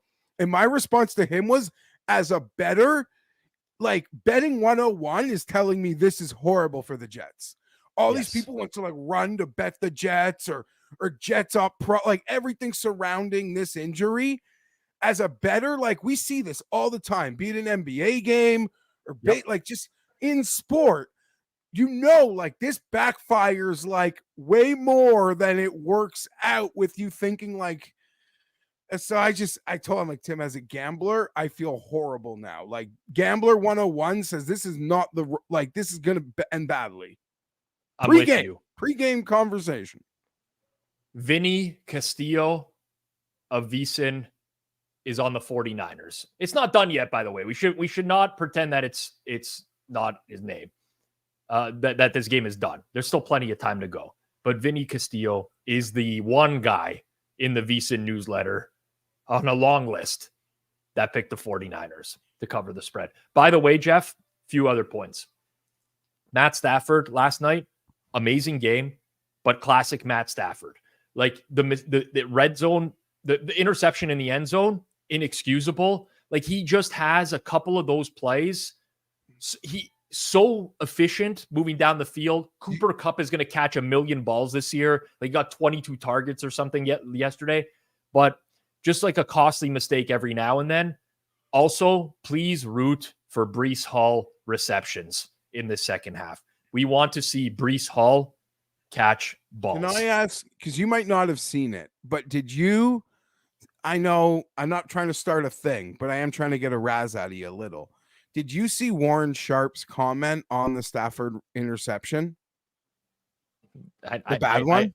I don't follow Warren Sharp. I know you don't. But I would never see anything. I actually don't know if it was like him being an idiot or maybe he was smart. He showed a freeze frame of it, and it did look like the Detroit player was like camouflaged with the stadium backdrop and the decorating on the goalpost. Like just as a still image, he said like the dude's camouflaged. That's how the only way Stafford couldn't have seen it. And I kind of was like, you know what? Like Stafford wouldn't have done that. Maybe he actually was in like Stafford didn't see it. It was camouflage. I didn't mean to stir you up with who sent the tweet, but the interception was crazy. I don't know whether you think that's plausible or it might be. I hate the guy. I can't even think about it. I find him deplorable as a human being. You can't bet on football and have a service and not be willing to like show on Monday how your weekend went, right? Of course not, Jeff. That's not like that is the craziest thing. And he's a bright guy. I think so. I mean, I used to book him for Morency, past your time doing anything with Morency. I was still doing stuff with Morency before he became like huge. Like probably closer to after he left his day job to like be a football guy. I'd get him on with Gabe. And, obviously you can be a phony and talk smart, but like he's too smart to not know how insane that is I guess all I'm trying to say. It's a Breece Hall catch. Let's go. Rack up those Breece Hall catches, baby. Rack them up. Okay, here's the few problems I have. He might be an idiot in terms of how he looks at betting or capping, and some of the trends are it's not irrelevant. Even that. I don't think he's. But you can't be that dumb. He's too smart to know, like, to not show a record on Monday and to have like think that's like normal. No, exactly, Jeff. He's very aware of what he's doing. Like he is a pure scammer. First of all, he front runs all the plays. So you cannot, if you're going to run a service, you have to track against the number that other people are going to get. You can't just go bet a total over 48 and then it moves to 49.5 and you send out the play to your entire client base at 48 and track that number. That's not what your clients get, for one. Can't do that. But second of all, like there's no history anywhere. And anyone who tries to create a history, they get threatened with a lawsuit by this guy's group that says like, oh, you know what? Can't have a public ledger of his records. People are going to reverse engineer the model. Well, guess what? If you don't want to get reverse engineered, don't fucking give out plays publicly. Does that not make sense? Yeah, no. You could even give them out publicly, but selling them is like just a different level of of tracking. There's the Rogers INT. There it is. This is I don't know what I'm gonna get out of Tim tomorrow, but Jets gonna be in a bad mood. Oh, flag? What's the flag here?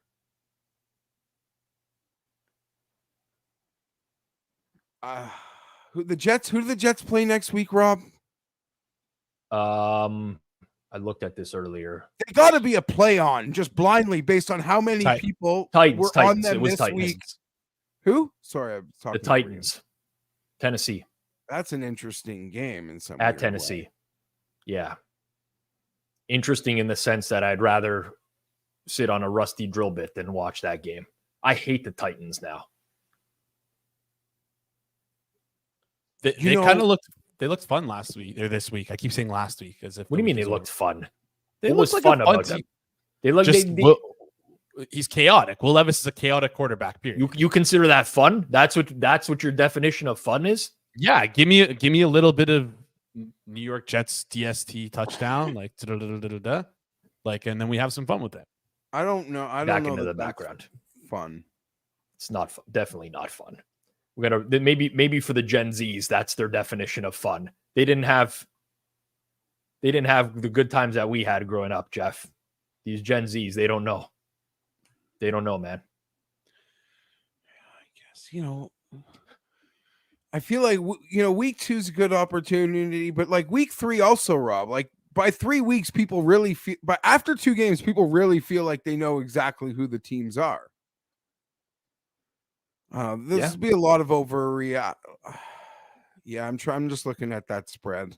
I said I'd want to bet the Jets, but maybe not. I think the Jets are going to be really good, though. Yeah. Well, I did 2 hours ago, I guess, is what I was saying. They're probably still going to be fine. I think that there's like an element of rust that they'll have to. I don't think Rodgers is going to be elite again, but I do think he's going to at least be like an average quarterback. Yeah, and with the quarterback play they've gotten relative to the wins they've pulled off the last couple years, if he's average, they're fine. Yeah. Levis versus Jets defense. Yeah, is an acid trip on mushrooms. I would tend to agree. Although Hassan Reddick not being there, I mean, it lessens the defense a little bit. Out of curiosity, Jeff, you've been following this GRP Survivor campaign? Yeah, of course. This is his thing now, right? Like, forget about point spreads. He's like the, everybody gives themselves like a nickname: King of Props, Queen of Props, He's the Survivor King right now. That's his new niche. Listen, I can let him victory lap surviving the day yesterday. That doesn't. I don't get offended by George. I enjoy George. Anyone is great. Like, he thinks books. He's truly Frank Costanza. Like, he thinks people are stealing like his lingo, portfolio. Other some people have a notebook. You can't forget about his secret formula either. And people bet like no book has ever reacted to a George number. Like, that's delusional. Eats good. I wouldn't, I still say there's an opportunity to do like a diner series, just chatting futures with George, eating those cinnamon swirl French toast. Looks good. Ham off the bone. What's Mason at with this run? 99. Need one more yard. One more yard, Mason. Come on, buddy. Pick is horrifying. I'm entertained by George. Yeah, a lot of George's picks are horrifying. He starts a video. He lets you know how much gel he put in his hair. No gel, little gel, lots of gel. He loves his hair. Hair. Listen, at his age, I'm not sure how old he is, but it's one of the Rob. Like no, Jeff, like you have a beautiful like cloth, school my friend. Pickup. I don't even care how messy my hair is. It's like a redeeming quality. I gotta use it. Use it. So I guess you got a full head of hair. It's kind of thick. Like, good for George. It's one of the few things he's like really truly got going for him is that head of hair, I'd say. So certainly a redeeming quality. Can't argue against that. I can't say he has many more redeeming qualities. Personally, not my cup of tea at the moment, I would say. I just find the shtick. Like, he would tell you, if he opened a pizza shop like 30 years ago, he'd tell you he invented putting toppings on a pizza. Oh, of course he would. He's that sort of This guy was meant to be in sales, man. This guy, he should be what Vegas Dave is. Cards. Yeah. Cars. I feel like the first time, not that you had any idea, but one of the first times I'm like, what's his like deal? Like, what is this? Like, did he? And you might have made a joke like he sold used cards, and I believed it for like a bit, and may have told other people that. No, that was P-Stack George. G-Stack used to be the used car I mixed salesman. up my Georges. Yeah, is the different George. Yeah, You maybe thought we I got our was asking about G-Stack. yeah, we got our wires crossed. Oh, come on, make that throw, you goof, Purdy. What's his Shout flag? out G-Stack. Love you, G-Stack. Nice Yeah, Dolphins G-Stack's win, great. G-Stack. Oh, love that. Rob, you see those official kicker numbers from yesterday? Like, I knew our eyeballs told us it was off the charts. Oh, this is, yeah, he found this survivor picks for week 2, just in case you didn't notice. He'd pay $10K right now just to have 8 more entries. Mhm. He's in a zone, Jeff. I mean, I'm not putting in my picks this week without consulting GRP. I'll tell you that. I'll tell you that. Rob, I'm truly amazed at how big the contest is. Like the level of, I don't even know. Like, I don't want to say it's like, obviously it's viral in the gambling space, but it is like on the precipice of being like viral in like a pop culture space. Yep. It I is think like almost that big. Like we are maybe a year away from it truly getting like literally bleeding into a bit of like pop culture. And I'm sure there's lots of celebrities in it to begin with. But for like the leap they've made in like 2 years, and I know so many people that entered for the first time this year. So I'm, I guess like anecdotally, like it made sense, but I'm still amazed. Yep, I'm with you. Derek Stevens, what a guy. Well, it's a huge no vig contest, right? Like that's a thing. Like I was always in big survivor pools, but you join at like 10% goes to the person putting on, like this is no vig. $15 million. Now the likelihood someone's going to be a solo winner of $15 million, you need a lot of chaos, but I mean that's absurd. That's absurd, is what it is. You know that there's only 2 players who have a reception for the Jets today? This is going to be bad. This is is Wilson and Hall. The overreaction to the Jets is going to be as crazy as maybe the overreaction about the Jets for like the last 3 weeks. I see producer Jason is really, really trying to get something on screen for us to talk about. He's tried like 3 or 4 times. Okay. Hey, like Jeff, what is this? What is Jeff it? You brought up the kickers yesterday. Doink in. Let's go. I just wanted to show you some love with the kicker stats. You give us kicker stats. I thought that was about the Jets receivers. I'm blind. I'm not bad. I'm also blind. What do you think this is? We're millennials, man. You need bigger font. You guys are boomers. You guys are like way higher than millennials. I'm not a boomer. I'm Chad, back me up on this. Jeff's older than me, but he's also not. We're actually not fair. Like I think I am truly like right. I'm on a border. Like I am on a border of millennial and what was before that. Like Jason, by the official get the dates. If you want to bring up a graphic, find the dates and then get back to us here. I think it's That's like production. 82 to like 80, like 80 to like. I'm right on the border. In the early 80s. I guess you know what? I can give boomer vibes. I will say I give boomer vibes. I'm fine with that. Yeah, I'm okay with that. Hitman had a good tweet. You gotta tell us what it is. I don't know what the hell this means. Hitman has lots of good tweets. I don't know about that. I would say he's got a pretty high miss rate. All right, you guys are you're Gen X, Rob. I told you we're bigger font. Bigger font. Jesus. I can only zoom in so much. Okay, well, there we go. This is fine. I'm born in 86. Jeff, we're millennials. So I'm a millennial too then. By a mile. Okay, wow. So yeah, maybe this is different. Yeah, I'm inside millennials by a few years. Wow. There's no way we're lumped together. This is wrong. If me and Jason are in the same generation, I think we need to find some sort of new system. I think we need to find a new system.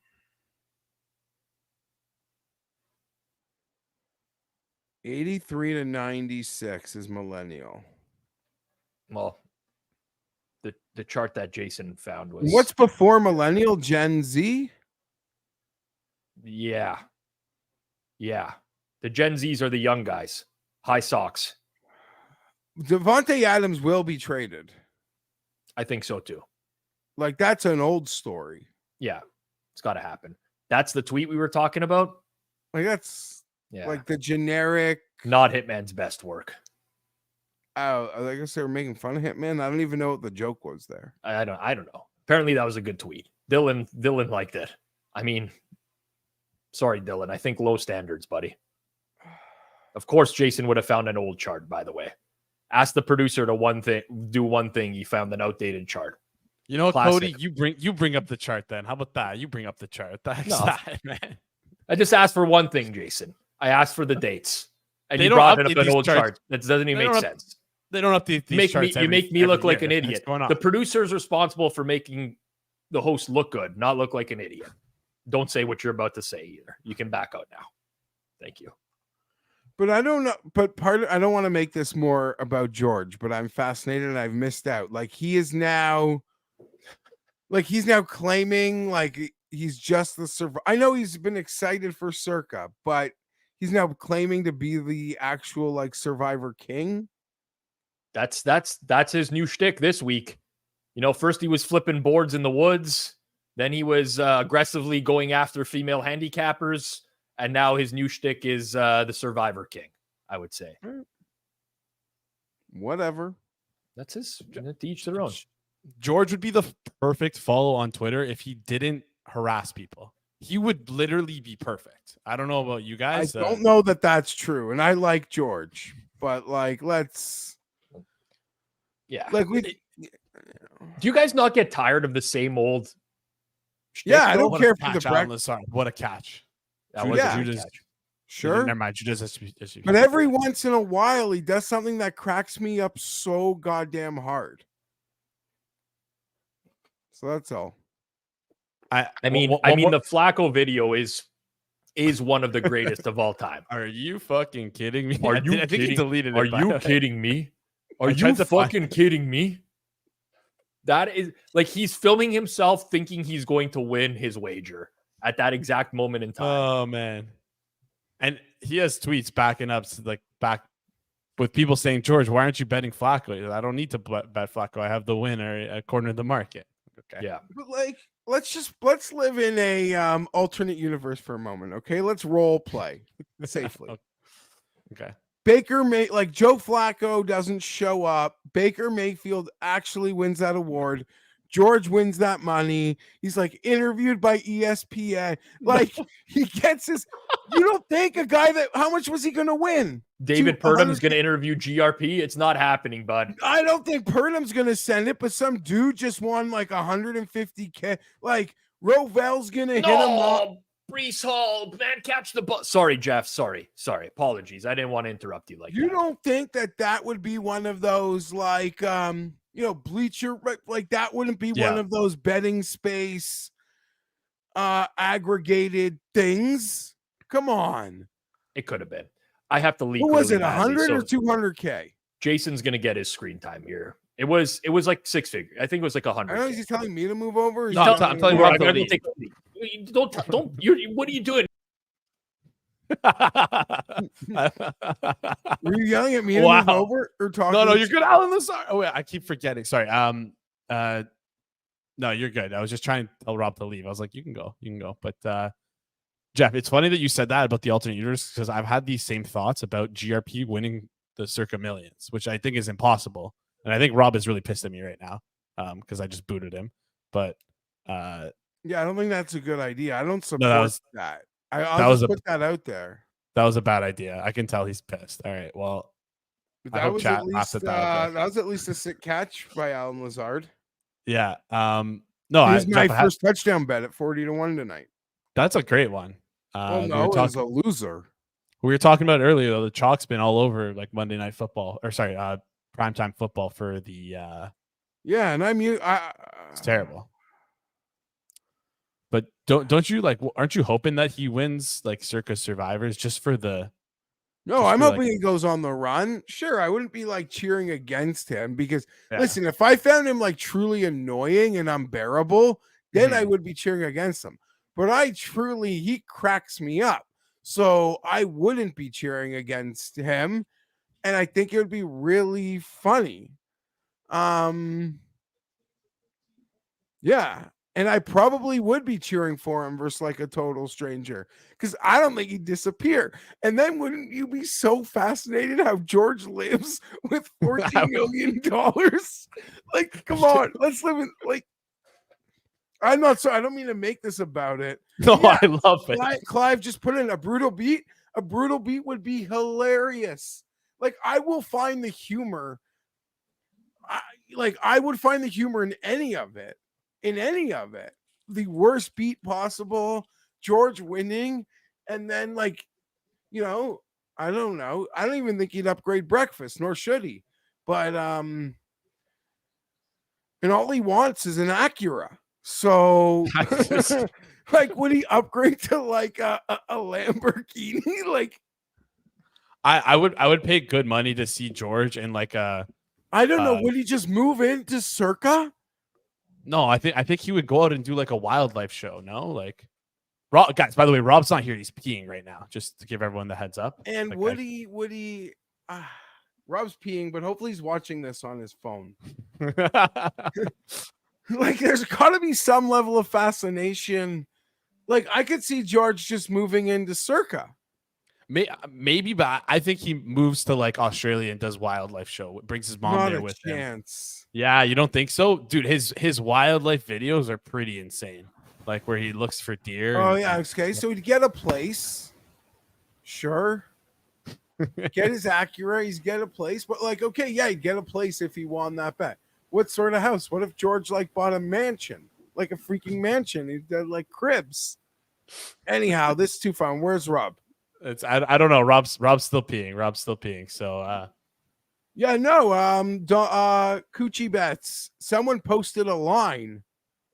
I don't know whether it was joking or serious, but it seemed like the pre-season line on George was week 6. Yeah, I think Clive's saying week 8. Oh, George would be looking to chop in week 8. All right, I'm gonna go back because Rob is gonna murder me now. But what happened? George would chop in week 8 and call himself a Survivor champion.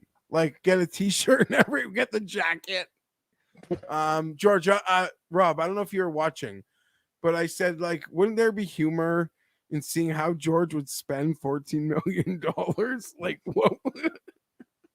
Oh, that would it would be nauseating. I would have to leave socials forever. I don't think I could go through that. I could find the humor in it. So I don't know. I wouldn't hate it, but yeah, I guess. Yeah. I searched legal. Clive is killing me with this because George he wrote up a legal document for Circa for the chop. Well, that's the stuff that'll bring me back every time. Maybe he's like Adam Dunn. Like maybe it's 8 out of 9 out of 10 strikeouts, but I'm telling you, he homers that one time. Couple moonshot bombs that make me and a couple like buddies of like real life buddies of mine who aren't in like Twitter gambling at all. They're so in love with this guy who lives in his mom's basement who calls himself a betting expert.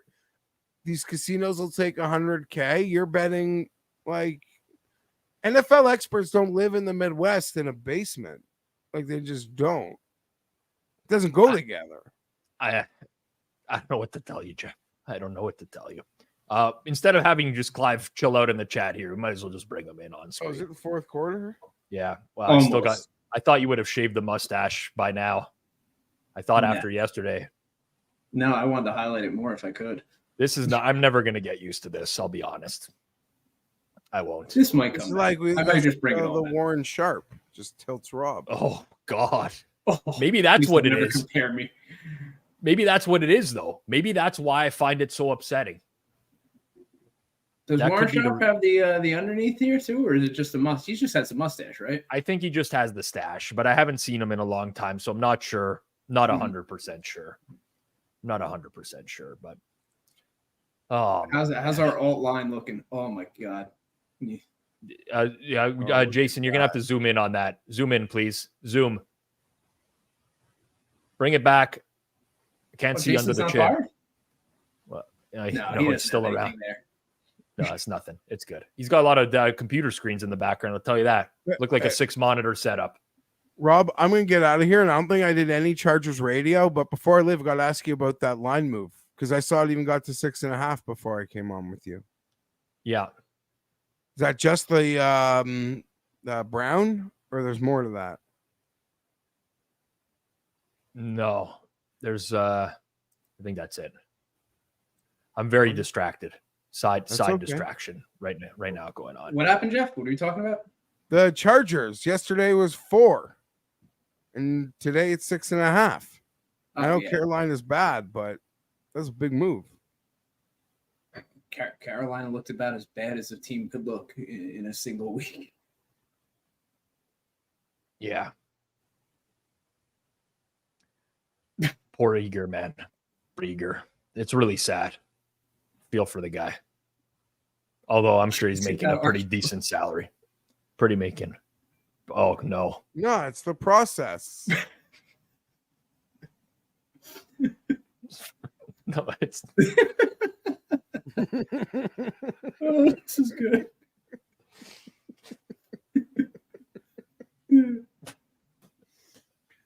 All right, boys.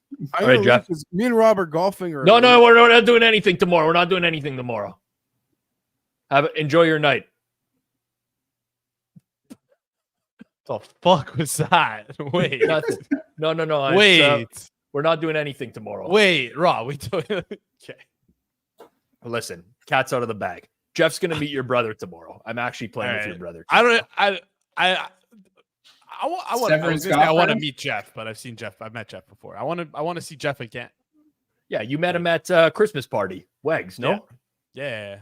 Yeah. I got, wait, Jeff, can I bring you back in? It looks like you want to say something. Yeah, I bring him back in. Fine. For a good time. Rob, you should have messaged me if you didn't want me to say any. Like that's I'll be honest, I actually did want you to say something. Oh. I was hoping to break the kid's heart. Because I didn't mention yeah. No, it's okay. We'll see you around. Have a good sleep. Don't be late, dude. I don't want at my home course. I don't want to be. I know I'm playing with Johnny tomorrow too. Guaranteed that guy shows up after. All three I of us am made on the block. I take that. I am on the blocks. Not a minute late. I will not. Like I'm not one of those. I'm not one of those. I'll see you in the morning. All right. See you tomorrow, Jeff. Later. Why'd you say you're going to see him tomorrow? I just thought it would confuse him. He probably is thinking about it right now. He's like, probably decides off. He's like, oh, so Clive's going to play with us tomorrow? Sure, yeah. Yeah. No, I told Jay I'll get Jason out again at some point soon. I owe Jeff some rounds. We made a bet. I still owe him. This is true. We made the bet on air last year. I was 3-1. I gave him. I said DeMar Hamlin was going to win comeback player of the year, the beginning of the year. We bet 3 rounds of golf to 1. I got a great number. He's like minus 1,000. I bet it at minus 300. You fucking lost.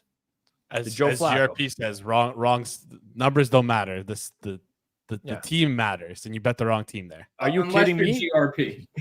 Are you fucking kidding me? You fucking kidding me? You fucking kidding me? I gotta find that video. Yeah, what happened to that video? I haven't seen it around. I think he got rid of it. I'm like 99% sure he deleted it. I think I might have it saved on my phone. Somebody had to have recorded that for posterity. Someone's got to have it. It doesn't. Yeah, 100%. I mean, I'm really worried that he might have deleted it from Twitter and his phone because he just doesn't really know how this stuff works.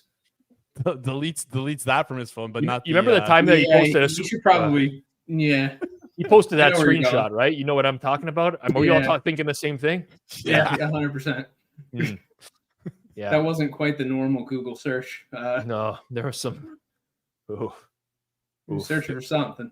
Can I say something though? That honestly, no, I'm not going to put that person on. But someone we know knew the website that he was using. Yeah, and picked it up right away. People did. Who was it? Who was it? That just call him out. Call him out. I'm telling you to call him out right now. Was it TA? Was it G-Stack? Who was it? I can't say. Chad, I'll let you have fun with it. I think it was Eric. No, we can't. No, we can't do that. Eric can't defend himself. Have that. I already almost got fired once. I don't need to do that again. If Byron, if you have the clip on Twitter, please just post it in here so that Oh, we yeah. can find it again. Oh, was it Kanish? No, I think it was G Stack. I don't remember.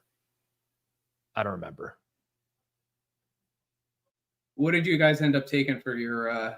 Did you take an alt spread for your? We did. SGP? So we right now have San Fran minus 10.5. We have Oh, I thought you'd go heavier. Mason anytime touchdown. What did Kittle just get to? 40. Damn it, Kittle. I need 3 more yards. And we're really going to be rooting for Breece Hall receptions down the stretch. We did 7+ receptions. The theory being if San Fran is leading by a lot, you get Rodgers checking it down a lot. Yeah. So where's all effort catches? He's at 4. Oh, And he okay. he friggin' dropped that one on the last drive too. Payne. What is Payne? Oh, there's Ricky Pearsall. Yeah. I'm not gonna lie. I kind of went astray. I think I mentioned this before. I didn't go Breece Hall. I did rushing yards under for Brock Purdy. So, what was that? 12.5. You expect me to believe that? Yeah, I'll literally send you a screenshot right now. You want me to take a picture of it? No, I don't want you to take a picture of it. We expecting any more big line moves this week? Already. Yeah, like I noticed that today too. I don't pay a lot of attention on Mondays. I recorded Circles Off today. Good episode, honestly, coming out Thursday with Joey Tunes. It was interesting to say the least. If people don't know what Circles Off is, check it out on YouTube. Just type in Circles Off, but it's an educational section of the Hammer. We do a lot of interviews and stuff like that. Let's go. First down. I want the game to be like a wide enough spread where San Fran can just sit and prevent. Yeah. Because that's where you get the check down to the running back. So, yeah. I mean, I was looking at 19.5 and 20.5 alt spreads at the half. I have Purdy over passing yards too. He's almost there. He's at 223. Shit, a touchdown here would leave him a little bit short. And I don't know that it would make him have to throw another pass today.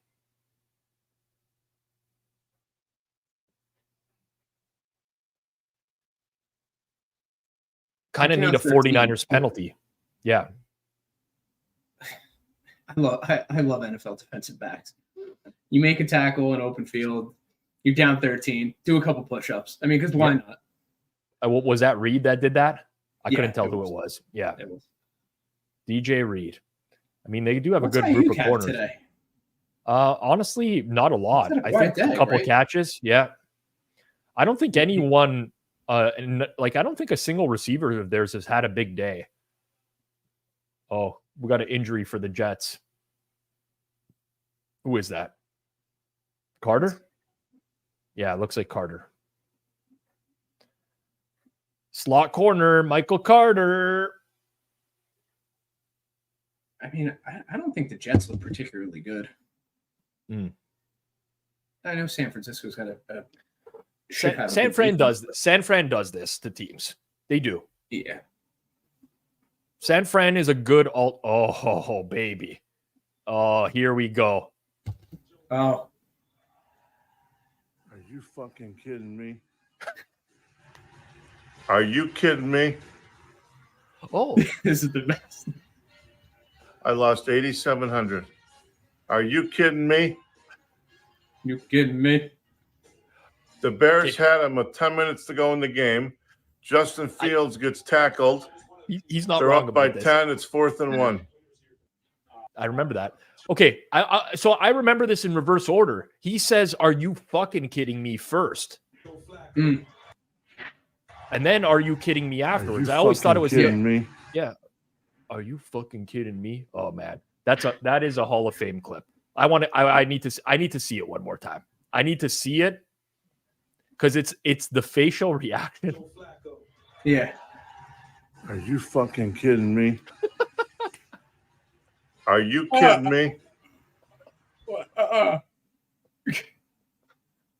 Honestly, gambling Twitter has done a disservice not making that like a worldwide meme, just a reaction meme to just when things go wrong. Well, it is in That is gambling Twitter. I know it is, but like we gotta get this worldwide. So, like Cody in the chat says, explain 15 things in the Bears game is too good. He's not wrong. I remember that play like so clearly. Bears and Browns. Justin Fields like tripped over his own feet in the. It was Open field. auto first down. Completely changed the course of Joe Flacco comeback player of the year. Like one play where Fields just couldn't stay on his feet. It's funny that he went back to that though. Yeah. Also, As if that's the only thing.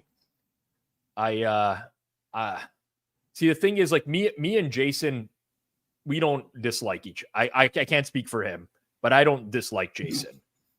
TA and Judah, like they don't like each other. There's a strong hate there. I can't believe I didn't see this show at 3 today. Yeah, I'm gonna have to it's go back tough. and watch. It was tough, man. It's a little awkward, honestly. I really wish we could have aired. I mean, we were already off air technically, but I would have just re-ripped the stream back up if I mean they were going at it in the post show waiting room. It's very You're gonna interesting. have to leave the mics live going forward. I mean, Yeah, record behind the scenes and just release it to socials, you know? yeah. Might have to do that now. Got to set up a backup. That's on me. They're going to go for it. Well, it's Shanahan. They might not go for it here, but What's it make it 16? A field goal makes it 2 touchdowns, 2-point conversions.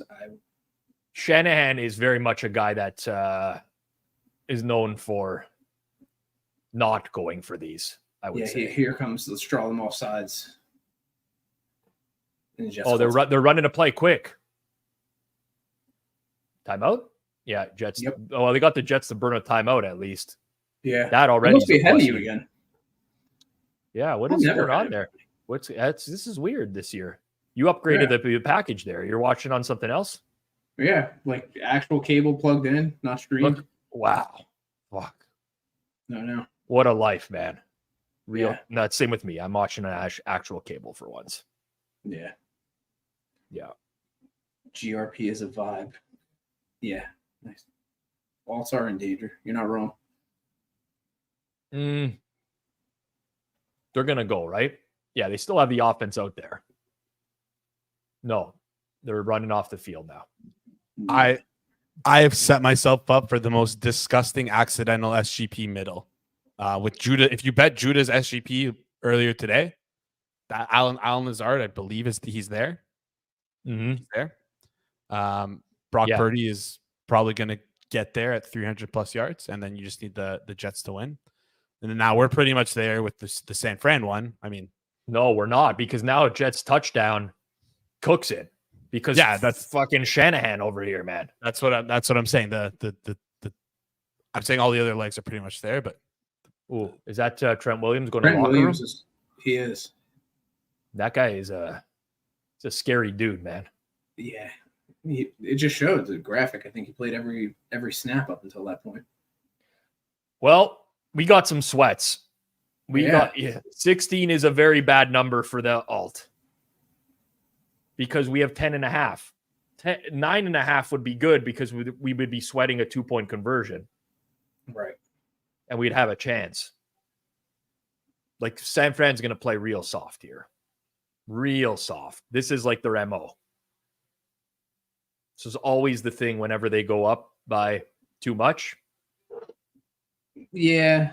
I don't know if this is enough. I mean, they had enough 3-score leads last year where you'd see this happen a little bit. Yeah. They might play straight for the next series. Yeah. Yeah. Yep. I'm going to need another 10 yards from Brock Purdy, I think, as well. Which this helps. And another, man, I'm going to fall short on a few of these. Kittle as well. Whatever. It's a good night. Can't get too greedy sometimes. Can't get too greedy. Producer Jason just comes on. He's like, "Oh yeah, I'm Judah's SGP cooked." Jason, absolutely torched. I'm my brain's in a You bunch okay? from the last. You doing okay, man? Listen, we did four of these streams in 5 days. is a lot. It's tough. It's tough. We were gonna do Thursday, Friday, Sunday. Yeah, we did 4 and 5 days. Yeah, and then also throw in the pizza buffet. Mm-hmm. It's Monday show. Yeah, Monday, it's a lot. It's a lot to be Thursday watching. show. It's a lot. It's a lot. I mean, we I could have could- done 3 out of 5 days, right? Like that was We the plan. Right. And That then was my call. somebody said let's do Friday night as well. It's week 1 of the season. We might as well do Friday. You recall who that might have been? Who offered? It was up me. Yeah. It was me. It was me. Yeah. It was me. I just so someone asked me if the steak was good as leftovers that I ordered from Uber Eats. I threw it out. It was disgusting. Really? You just tossed a steak in the garbage? It was literally disgusting. It was inedible. I tried my best to make it work. It was inedible. There's no way that was inedible. It was pretty inedible. It was just couldn't eat it. Wait, what? I will. I'm not a big fan of wasting food. I'll tell you that. Not a big. I'm not a big fan of Brazilian food. So there we go. Two of us. Yeah. So you had a steak and you threw it out. Is this what happened? You didn't. You didn't see. It's a long story. I did. He got screwed on the delivery on Uber Eats, and I guess the steak might have sat in like one of those delivery boxes for quite a while. So by the time it got to him, it wasn't steak anymore. Gonna have to rethink some things. Yeah. So I don't know what the name of the restaurant was. I apologize. Did you get a refund? I got a half refund. So my time investment is not worth the full refund, I think. So they gave me 50% off the order. I still ate some of it. Oh, TA hit Jennings over alt over 60 plus 900. That's a banger. Ooh. That's a banger. Oh. All right, they're moving it. Yep. They're moving it. Another that was Lazard there. In a way, I was kind of hoping for a mediocre performance from the Niners to get a better number against the Vikings this week. Yeah. But I man. Part of me does think the Vikings could come down to earth real quick against the Niners. So do I. Just let's just pass the Brees Hall, boys. There we go. That's one. Boop, That's boop, boop, one. boop, boop, boop, boop. That's so we're at 5. 5. We need Oh man, two more. 2 more, and the score to hold the way it is. Ooh, that got tipped too. Yeah. 2 more, and the score to hold the way it is. I think A-Rod's got another turnover in him. Is Mike Williams even getting snaps? I can check that for you, Sammy. Nothing like watching fourth quarter NFL and rooting for checkdowns. I'll tell you that. Yeah, fair. That's fair. No, not Garrett Wilson. Not Wilson. The Jets are going to go the length of the field and score here.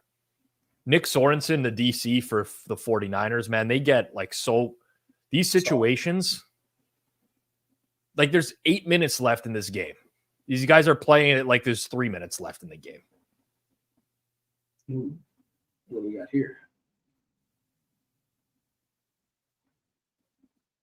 I don't know what just happened. I don't either. That looked like a signal of an incomplete pass. What? What the hell just happened? They took the Garrett Wilson catch off the board? Oh, they did. 1. Oh, he didn't come down in bounds. Wow, that's actually a really good Yeah. the replay assist called down. Oh my I God, mean, that's horrible for him not to catch that. Yeah, I was going to say, I don't think he could have had any longer strides if he tried. Horrendous. So Like, it goes he to didn't 3rd even and have to 1. get pushed. No. 3rd and 1 seems like a very good spot to check it down to your running back in the flat.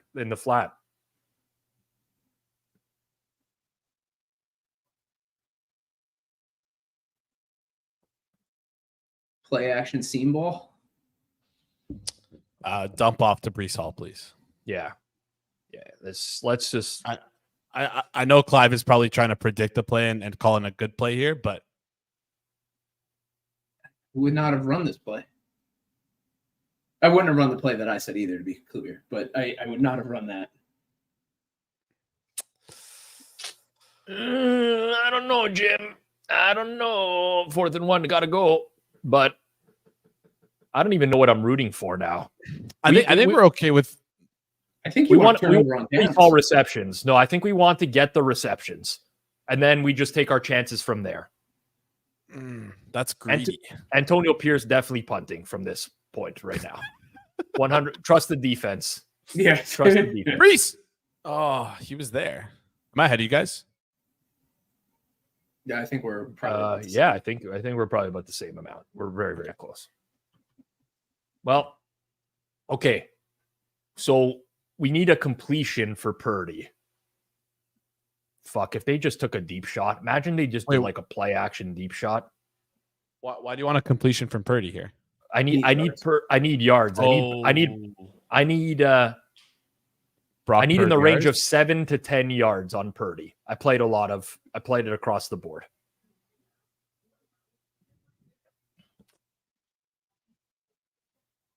Yeah. I don't know, Jim. I don't know. I don't know how I feel about that. God, I actually love, honestly, I grew up betting. I started betting when I was like, I want to say 15, 16 years old. At 18, which is the legal, 19 plus, which is the legal age in Ontario. You tried to say it was legal, and then you got the age wrong. I got the age wrong, yeah. I don't want to break rules here. You think it was illegal for me to bet into an illegal bookmaker when I was younger? Is that what you're suggesting? I guess not, because if it's both, who do you think was going to be prosecuted in that situation, Jason? If they found out that a minor was betting into an illegal bookmaker, listen, I don't know. I have no experience with this stuff. I have no idea. Pizzola Senior. Clive might be more experienced with like the law and minors and how that stuff works, but do you understand that it's not illegal for you to bet into offshore books? It's not illegal for you to do that. It's illegal for them to operate.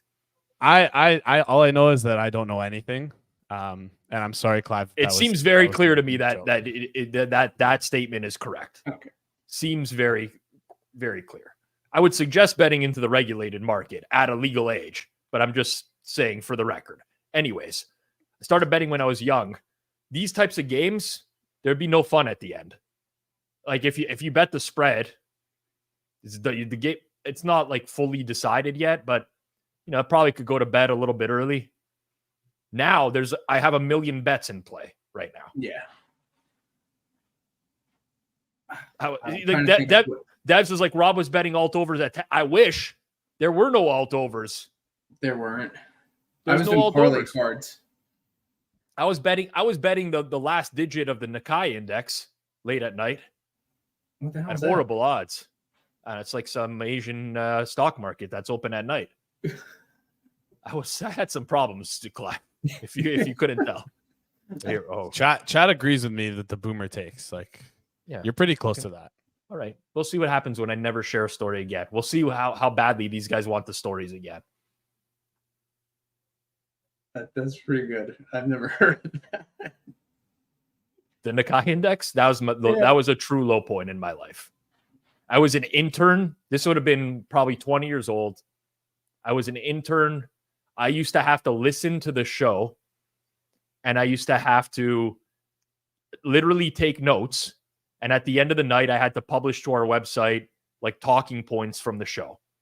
It was basically timestamps before timestamps really existed. So if somebody wanted to catch up, they could easily go through there. And I had nothing else to bet on once the late baseball games were done. So it was, it's pronounced Nikkei. Okay, I didn't know that. And it's Nikkei.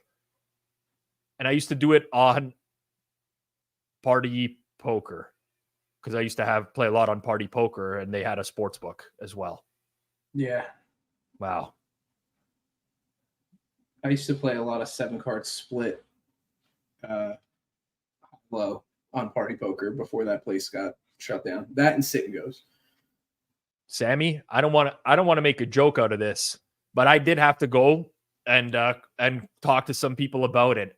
And if you have any issues with responsible gaming, you should call 1-800-GAMBLER. Get it sorted. It's no laughing matter, honestly. It's not a laughing matter. How was my poker game? Unreal for a few years. Really, really good. I was. Did you play on other poker sites too, or just Party? Oh yeah, everywhere. But then I moved up in stakes and realized that wasn't that good. Yeah. You know, go from 1-2 to 2-4, doing okay. Then you make like the next bump to 5-10 and just getting absolutely destroyed. Yeah. And I'm like, okay, 2-4 is the sweet spot. And then just over time grew to not like the game anymore. Also, when you play with your friends and all your friends are a bunch of morons too, and you constantly beat them, you may have like a higher opinion of your own personal game, relatively speaking. Well, that was college. That's when, like, right around Rounders, right when that kicked out. Yep. Like, poker games 4 out of 5, like weeknights. Fuck class the next day. Who cares? Just play all day. Yep. It wasn't a good scene for Clive's grades. Drunken Goon, I did play a few games with Daniel in Toronto. They were home games though. They weren't. And honestly, he played very poorly in those games, but the money didn't mean anything to him. It wasn't at stakes where it really mattered. He was playing very, very loose, aggressive, but I did play a few games with him. That was when I liked him. Then when he started shilling sports betting picks for a little while, thinking he was going to, it was like a few months and then he stopped doing that. Yeah. Good idea. Yeah. He was one of the guys that came on the scene and really was not a good sports bettor, but tried to convince everyone that he was. And that was a problem. Listen, from everything that I know, if you can get a poker player sports bet account, you're in pretty good shape for a while. Mm-hmm. Seems to be the thing people are trying to do a lot these days. Certainly. Yeah.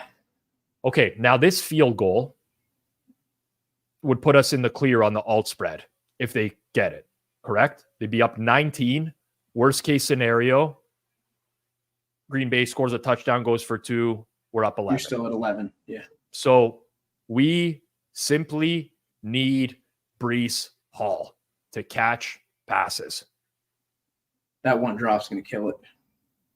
Honestly, that you didn't have to bring that up. Number one. Number two, Rob, are you willing to use your one time on this? This would be the second time I debated using my one time in week 1. You know what I wouldn't mind? Tyrod Taylor coming in the game, rest Aaron Rodgers. Maybe Tyrod Taylor does a little couple check downs here and there. Rodgers seems to be looking for Garrett Wilson a little too much for my liking. I want a guy that has eyes for the running back. I want a guy who's used to checking down, like Tyrod. Lazard's getting a lot of looks, but I don't know. Yeah. I'm high, not tired. Why do people say I look tired? Do I look tired? You look pretty exhausted. I work hard. It's why I didn't invite you to golf tomorrow. I think you could use the extra sleep in the morning. No, I could have used the golf game tomorrow. Honestly, No, I'm thinking about it. Like Tuesday's like our unofficial weekend because we work through the weekends here. So, I mean, Friday would have been too, but we had to do a show at night because somebody thought that was a great idea. I'm definitely not Blaze, guys. I don't do that for the street. Jason doesn't partake. He doesn't partake. Oh, bot alert. Can I say something? No, this is you got that is one more subscriber. We appreciate 49ers versus Jets streaming. It's true. That's one thing. They had to sub. You block them? They had to sub. Yeah. All right. They had to sub. It's not bad. Boom. That was aggressive. Boom. Yeah. 3 guys have. Oh, Tyrod Taylor is in the game. Oh, baby. And handing off to Breece Hall. Are you guys kidding me? They're punting the game already? Bunch of losers. That's the most Jets end to a game I've ever seen in my life. Bob Saleh. Just run the ball out. Loser. Bald See what head you have Bob. in your offense. See if you can maybe drop some plays. Like this is cowardice. Cowardly. This is sickening. Sickening. We're all Ted Embarrassing. Lasso fans here, right? Yep, I watched Ted Lasso. I didn't love the last season all that much. I'll be honest, but I'm predicting Aaron Rodgers pulls a Zava and just retires at like week 9, week 10, and just like leaves and like sends some weird ayahuasca gift to like the team and just says, "I'm out." It's well within the realm of possibility. It would make for great TV. What a sweat this is. Hall under 65.5 rush my yards, God. 16.5 carries. He's at Holy 54 shit. right now. It's at 16 carries right now for those keeping 16 score. for 54. Wow. God. At This least feels throw like a some dump off. screens. What Oh is no, this? it's a dump off to the wrong guy. No. Oh, this is Not to that's Tyler Conklin. Conklin. Okay, at least they're throwing. Oh, this is so They wanted bad. to get a fourth player a reception tonight. I would have been pretty steamed if I had my 19.5 if I would have played it and it didn't hit. Remember all those post-game interviews last year where Bob Saleh was talking about how Zach Wilson didn't play a bad game? Wasn't his fault. You remember all those? Who's that? Uh-huh. Lazard. Oh my God, man. Come on. This is torture. Brees is still in the game too. Come on, Brees. If you're gonna do this though, like not obviously, like I want Brees Hall, and maybe I'm gonna regret saying this because they get a first down here. Are you okay? Yeah, I just had to like stretch a little bit. Stretch. No deep balls. What is this? Dude. Oh God. At least it stops the clock. You still can get 2 more catches. Yeah, it's true. Good. I like your optimism, Clive. You've always been an optimistic guy, since the first day I knew you. Yeah. How do do you balance out the rest of the crew? Apparently, Ty God doesn't check down. Why is Rodgers out? I mean, that's pretty clear. I mean, This he's is the coming most off an Jet Achilles thing. injury, and they're down 3 scores. There's no. And they took Brees Hall out. Oh That's my not- God. Braylon Allen, like Allen. Oh, look at that reaction. Somebody clip that. If Braylon Allen catches multiple passes here, I don't even want to watch the rest of this game because I don't want to see what Braylon Allen does. This is pretty rough. I mean, listen, some people, listen, I'm not going to be a selfish guy. Some of you are on Brees Hall under 16.5 carries, under on rush yards. I'll let you guys have this one, boys. Would have been nice to hit that big payout. It would have been nice. You know what? Can we bet Braylon Allen anytime touchdown? Bring it up, Jason. I don't know if we can or not. I don't even know if Jason's still here, to be completely honest with you. No, it's show more. Just out of curiosity, is he even listed there? Oh, TD score props. No open markets. They're wise to us. Oh, baby. They're in. Okay, come on. Let's see. Let's see if I got to be ready to click. Everyone's got to be ready to click. 2 score touchdown. No more passing props. No more receiving props. Yeah. I mean, you can click Jets 18 at plus 18.5. Do you know what just happened right now? No. Jason Leaf.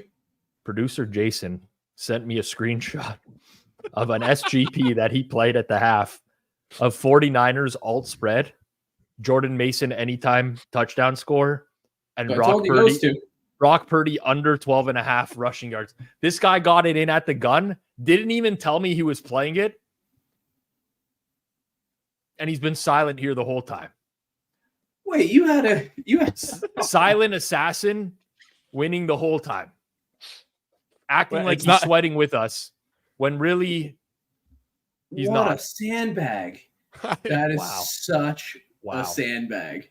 Wow. I did have another one with the. I did have another one with Brees Hall receptions, but it was Kittle touchdown. So Honestly, you also sent, like, I'm not going to show this screenshot, but this is the most boomer screenshot of all time. You took a It's picture 'cause- of your monitor. Like, Yeah.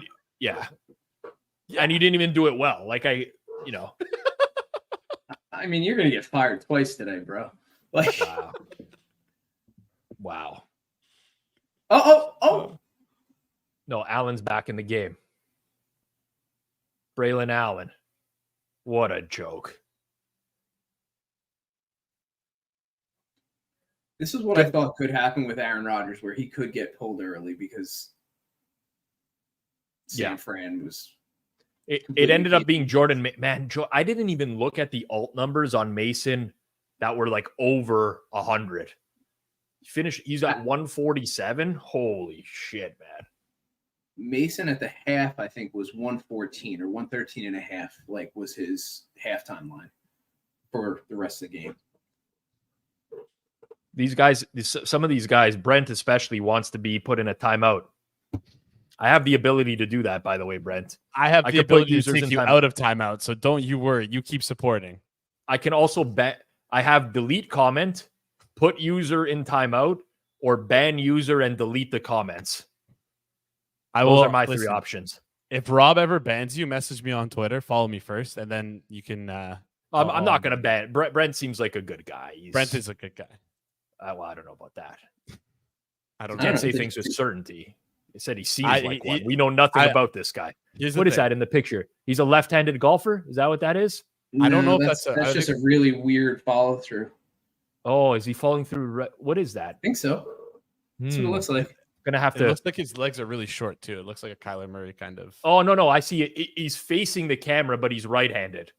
Yeah. You know what I'm saying? Brent, did you like and subscribe? Yeah. Come on. 100%. I don't remember. You know what? You're only as good as your last comment, Brent. I gave out about 1 billion winners yesterday, but I'm only going to be remembered for the Carolina Panthers +4. I can't live that down. We'll never live that down. 1 million DMs this morning. People messaging me on Twitter. Excellent pick. Great stuff, Rob. Literally had a massive day.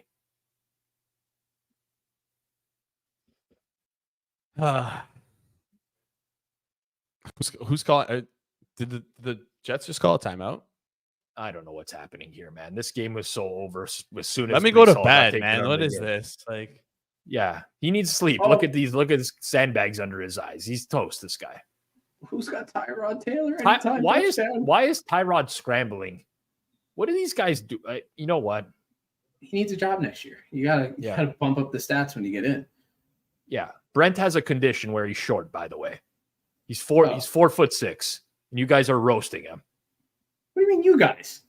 Well, I think it was Jason. Really, I didn't know Pretty he sure was it was Jason. like. Well, I didn't know way to that. go, Jason. I feel Way bad. to go, like, man. No, of course now I I'm would no feel longer in his bad good too. books. Like, I would feel bad too. Who's got 2 touchdowns Alan Lazard. Oh, for Alan Lazard? Oh, Lazard double. The double. Had to think that was dead after Rodgers is out. Is that a catch? Yeah, it's a catch. Brent, you're a good guy. Don't let these guys off the hook. Clive too. Yeah, I heard some snarky comments from them. Definitely Jason though. Don't ever forget what Jason said. Never. Lazard 2 touchdowns was +65. Nice. Who's in the chat saying the cover is live? I mean, he's not wrong. If the 2-point attempt is successful, cover is live. And now it's not successful, so the cover is dead. Dead. I don't know. I've seen 2 safeties and a half. Like, I mean, anything could happen. Lazard 2+ TDs was 65-1 at Fanduel, by the way, people. Oh, some mistakes were made tonight. Well, we did okay. But some mistakes were made, certainly. Is there a rule that I have to stick this out till the end of the game? I guess I make the rules, right? It's my network. Boss. You can do whatever you want. I'm not going to stop you. It's 25 seconds left, man. I got to make numbers for tomorrow. I got to be ready to go tomorrow morning. There's a lot of chaos in the market nowadays. Was that our first Xavier Gibson was. target? It was, yeah. And it won't even count as a target because it was on a 2-point conversion. But yes, it was. I've been very much keeping track of that all night. Lazard was the play. Hitman ruined that for us. Like Williams under, Lazard over, those were the plays. But when you have, another scumbag part of your network that cares about himself only, releasing picks, blowing up the market, what are you going to do? It's a race to the bottom here at the Hammer. It's a good question, Commander Burger. Great name, by the way. When's the next video out? Wednesday's the next time we're back live here. 3 p.m. Eastern time. That's our best bets show, which I believe went 2-2 this week. Me and Hitman with the wins. Me, Hitman, Suma, Judah. Wednesday, 3 p.m. Eastern time. 2-2. Yes, but if you're follow the show, you went 1-3. It's true. You went 1-3 if you're a follower of the show, because nobody tails Hitman's play. They just fade it regularly. Yeah, at this point, they just fail. They didn't even. They brought in Allen for the kneel down. They didn't even let Purdy do the kneel down. Game's over. Jets stink. Niners cover. Another great night. Clive, have yourself a good one. I will see you back here Sunday Night Football. What's our game? What's our game Sunday? Sunday we have Bears Texans. No. Yeah, Bears Texans. All right. Caleb Williams, CJ Stroud. Well, we'll have some fun with it. Yeah. All right, my friend. Have a good one. All right. See you all. All right. Clive Bixby, everyone. That's going to be it for me. Like I mentioned, I'm back here Wednesday. That's our next content here on Forward Progress. And then, of course, Thursday Night Football, we do have the watch along. That'll be Dolphins and Bills. We'll announce the guests on Twitter if you want to follow us at Forward Progress HQ. Thank you, everyone who stuck around for the entire night. Appreciate you all. I'll see you back here on Wednesday for Best Bets. For myself, our guest tonight, Andy Molitor, Drew Dinsick, Jeff Feinberg, Clive Bixby, of course, my producer extraordinaire, Jason Cooper. This has been our Monday Night Football watch along presented by Fanduel here on Forward Progress. Everyone, enjoy the rest of your night. Peace out.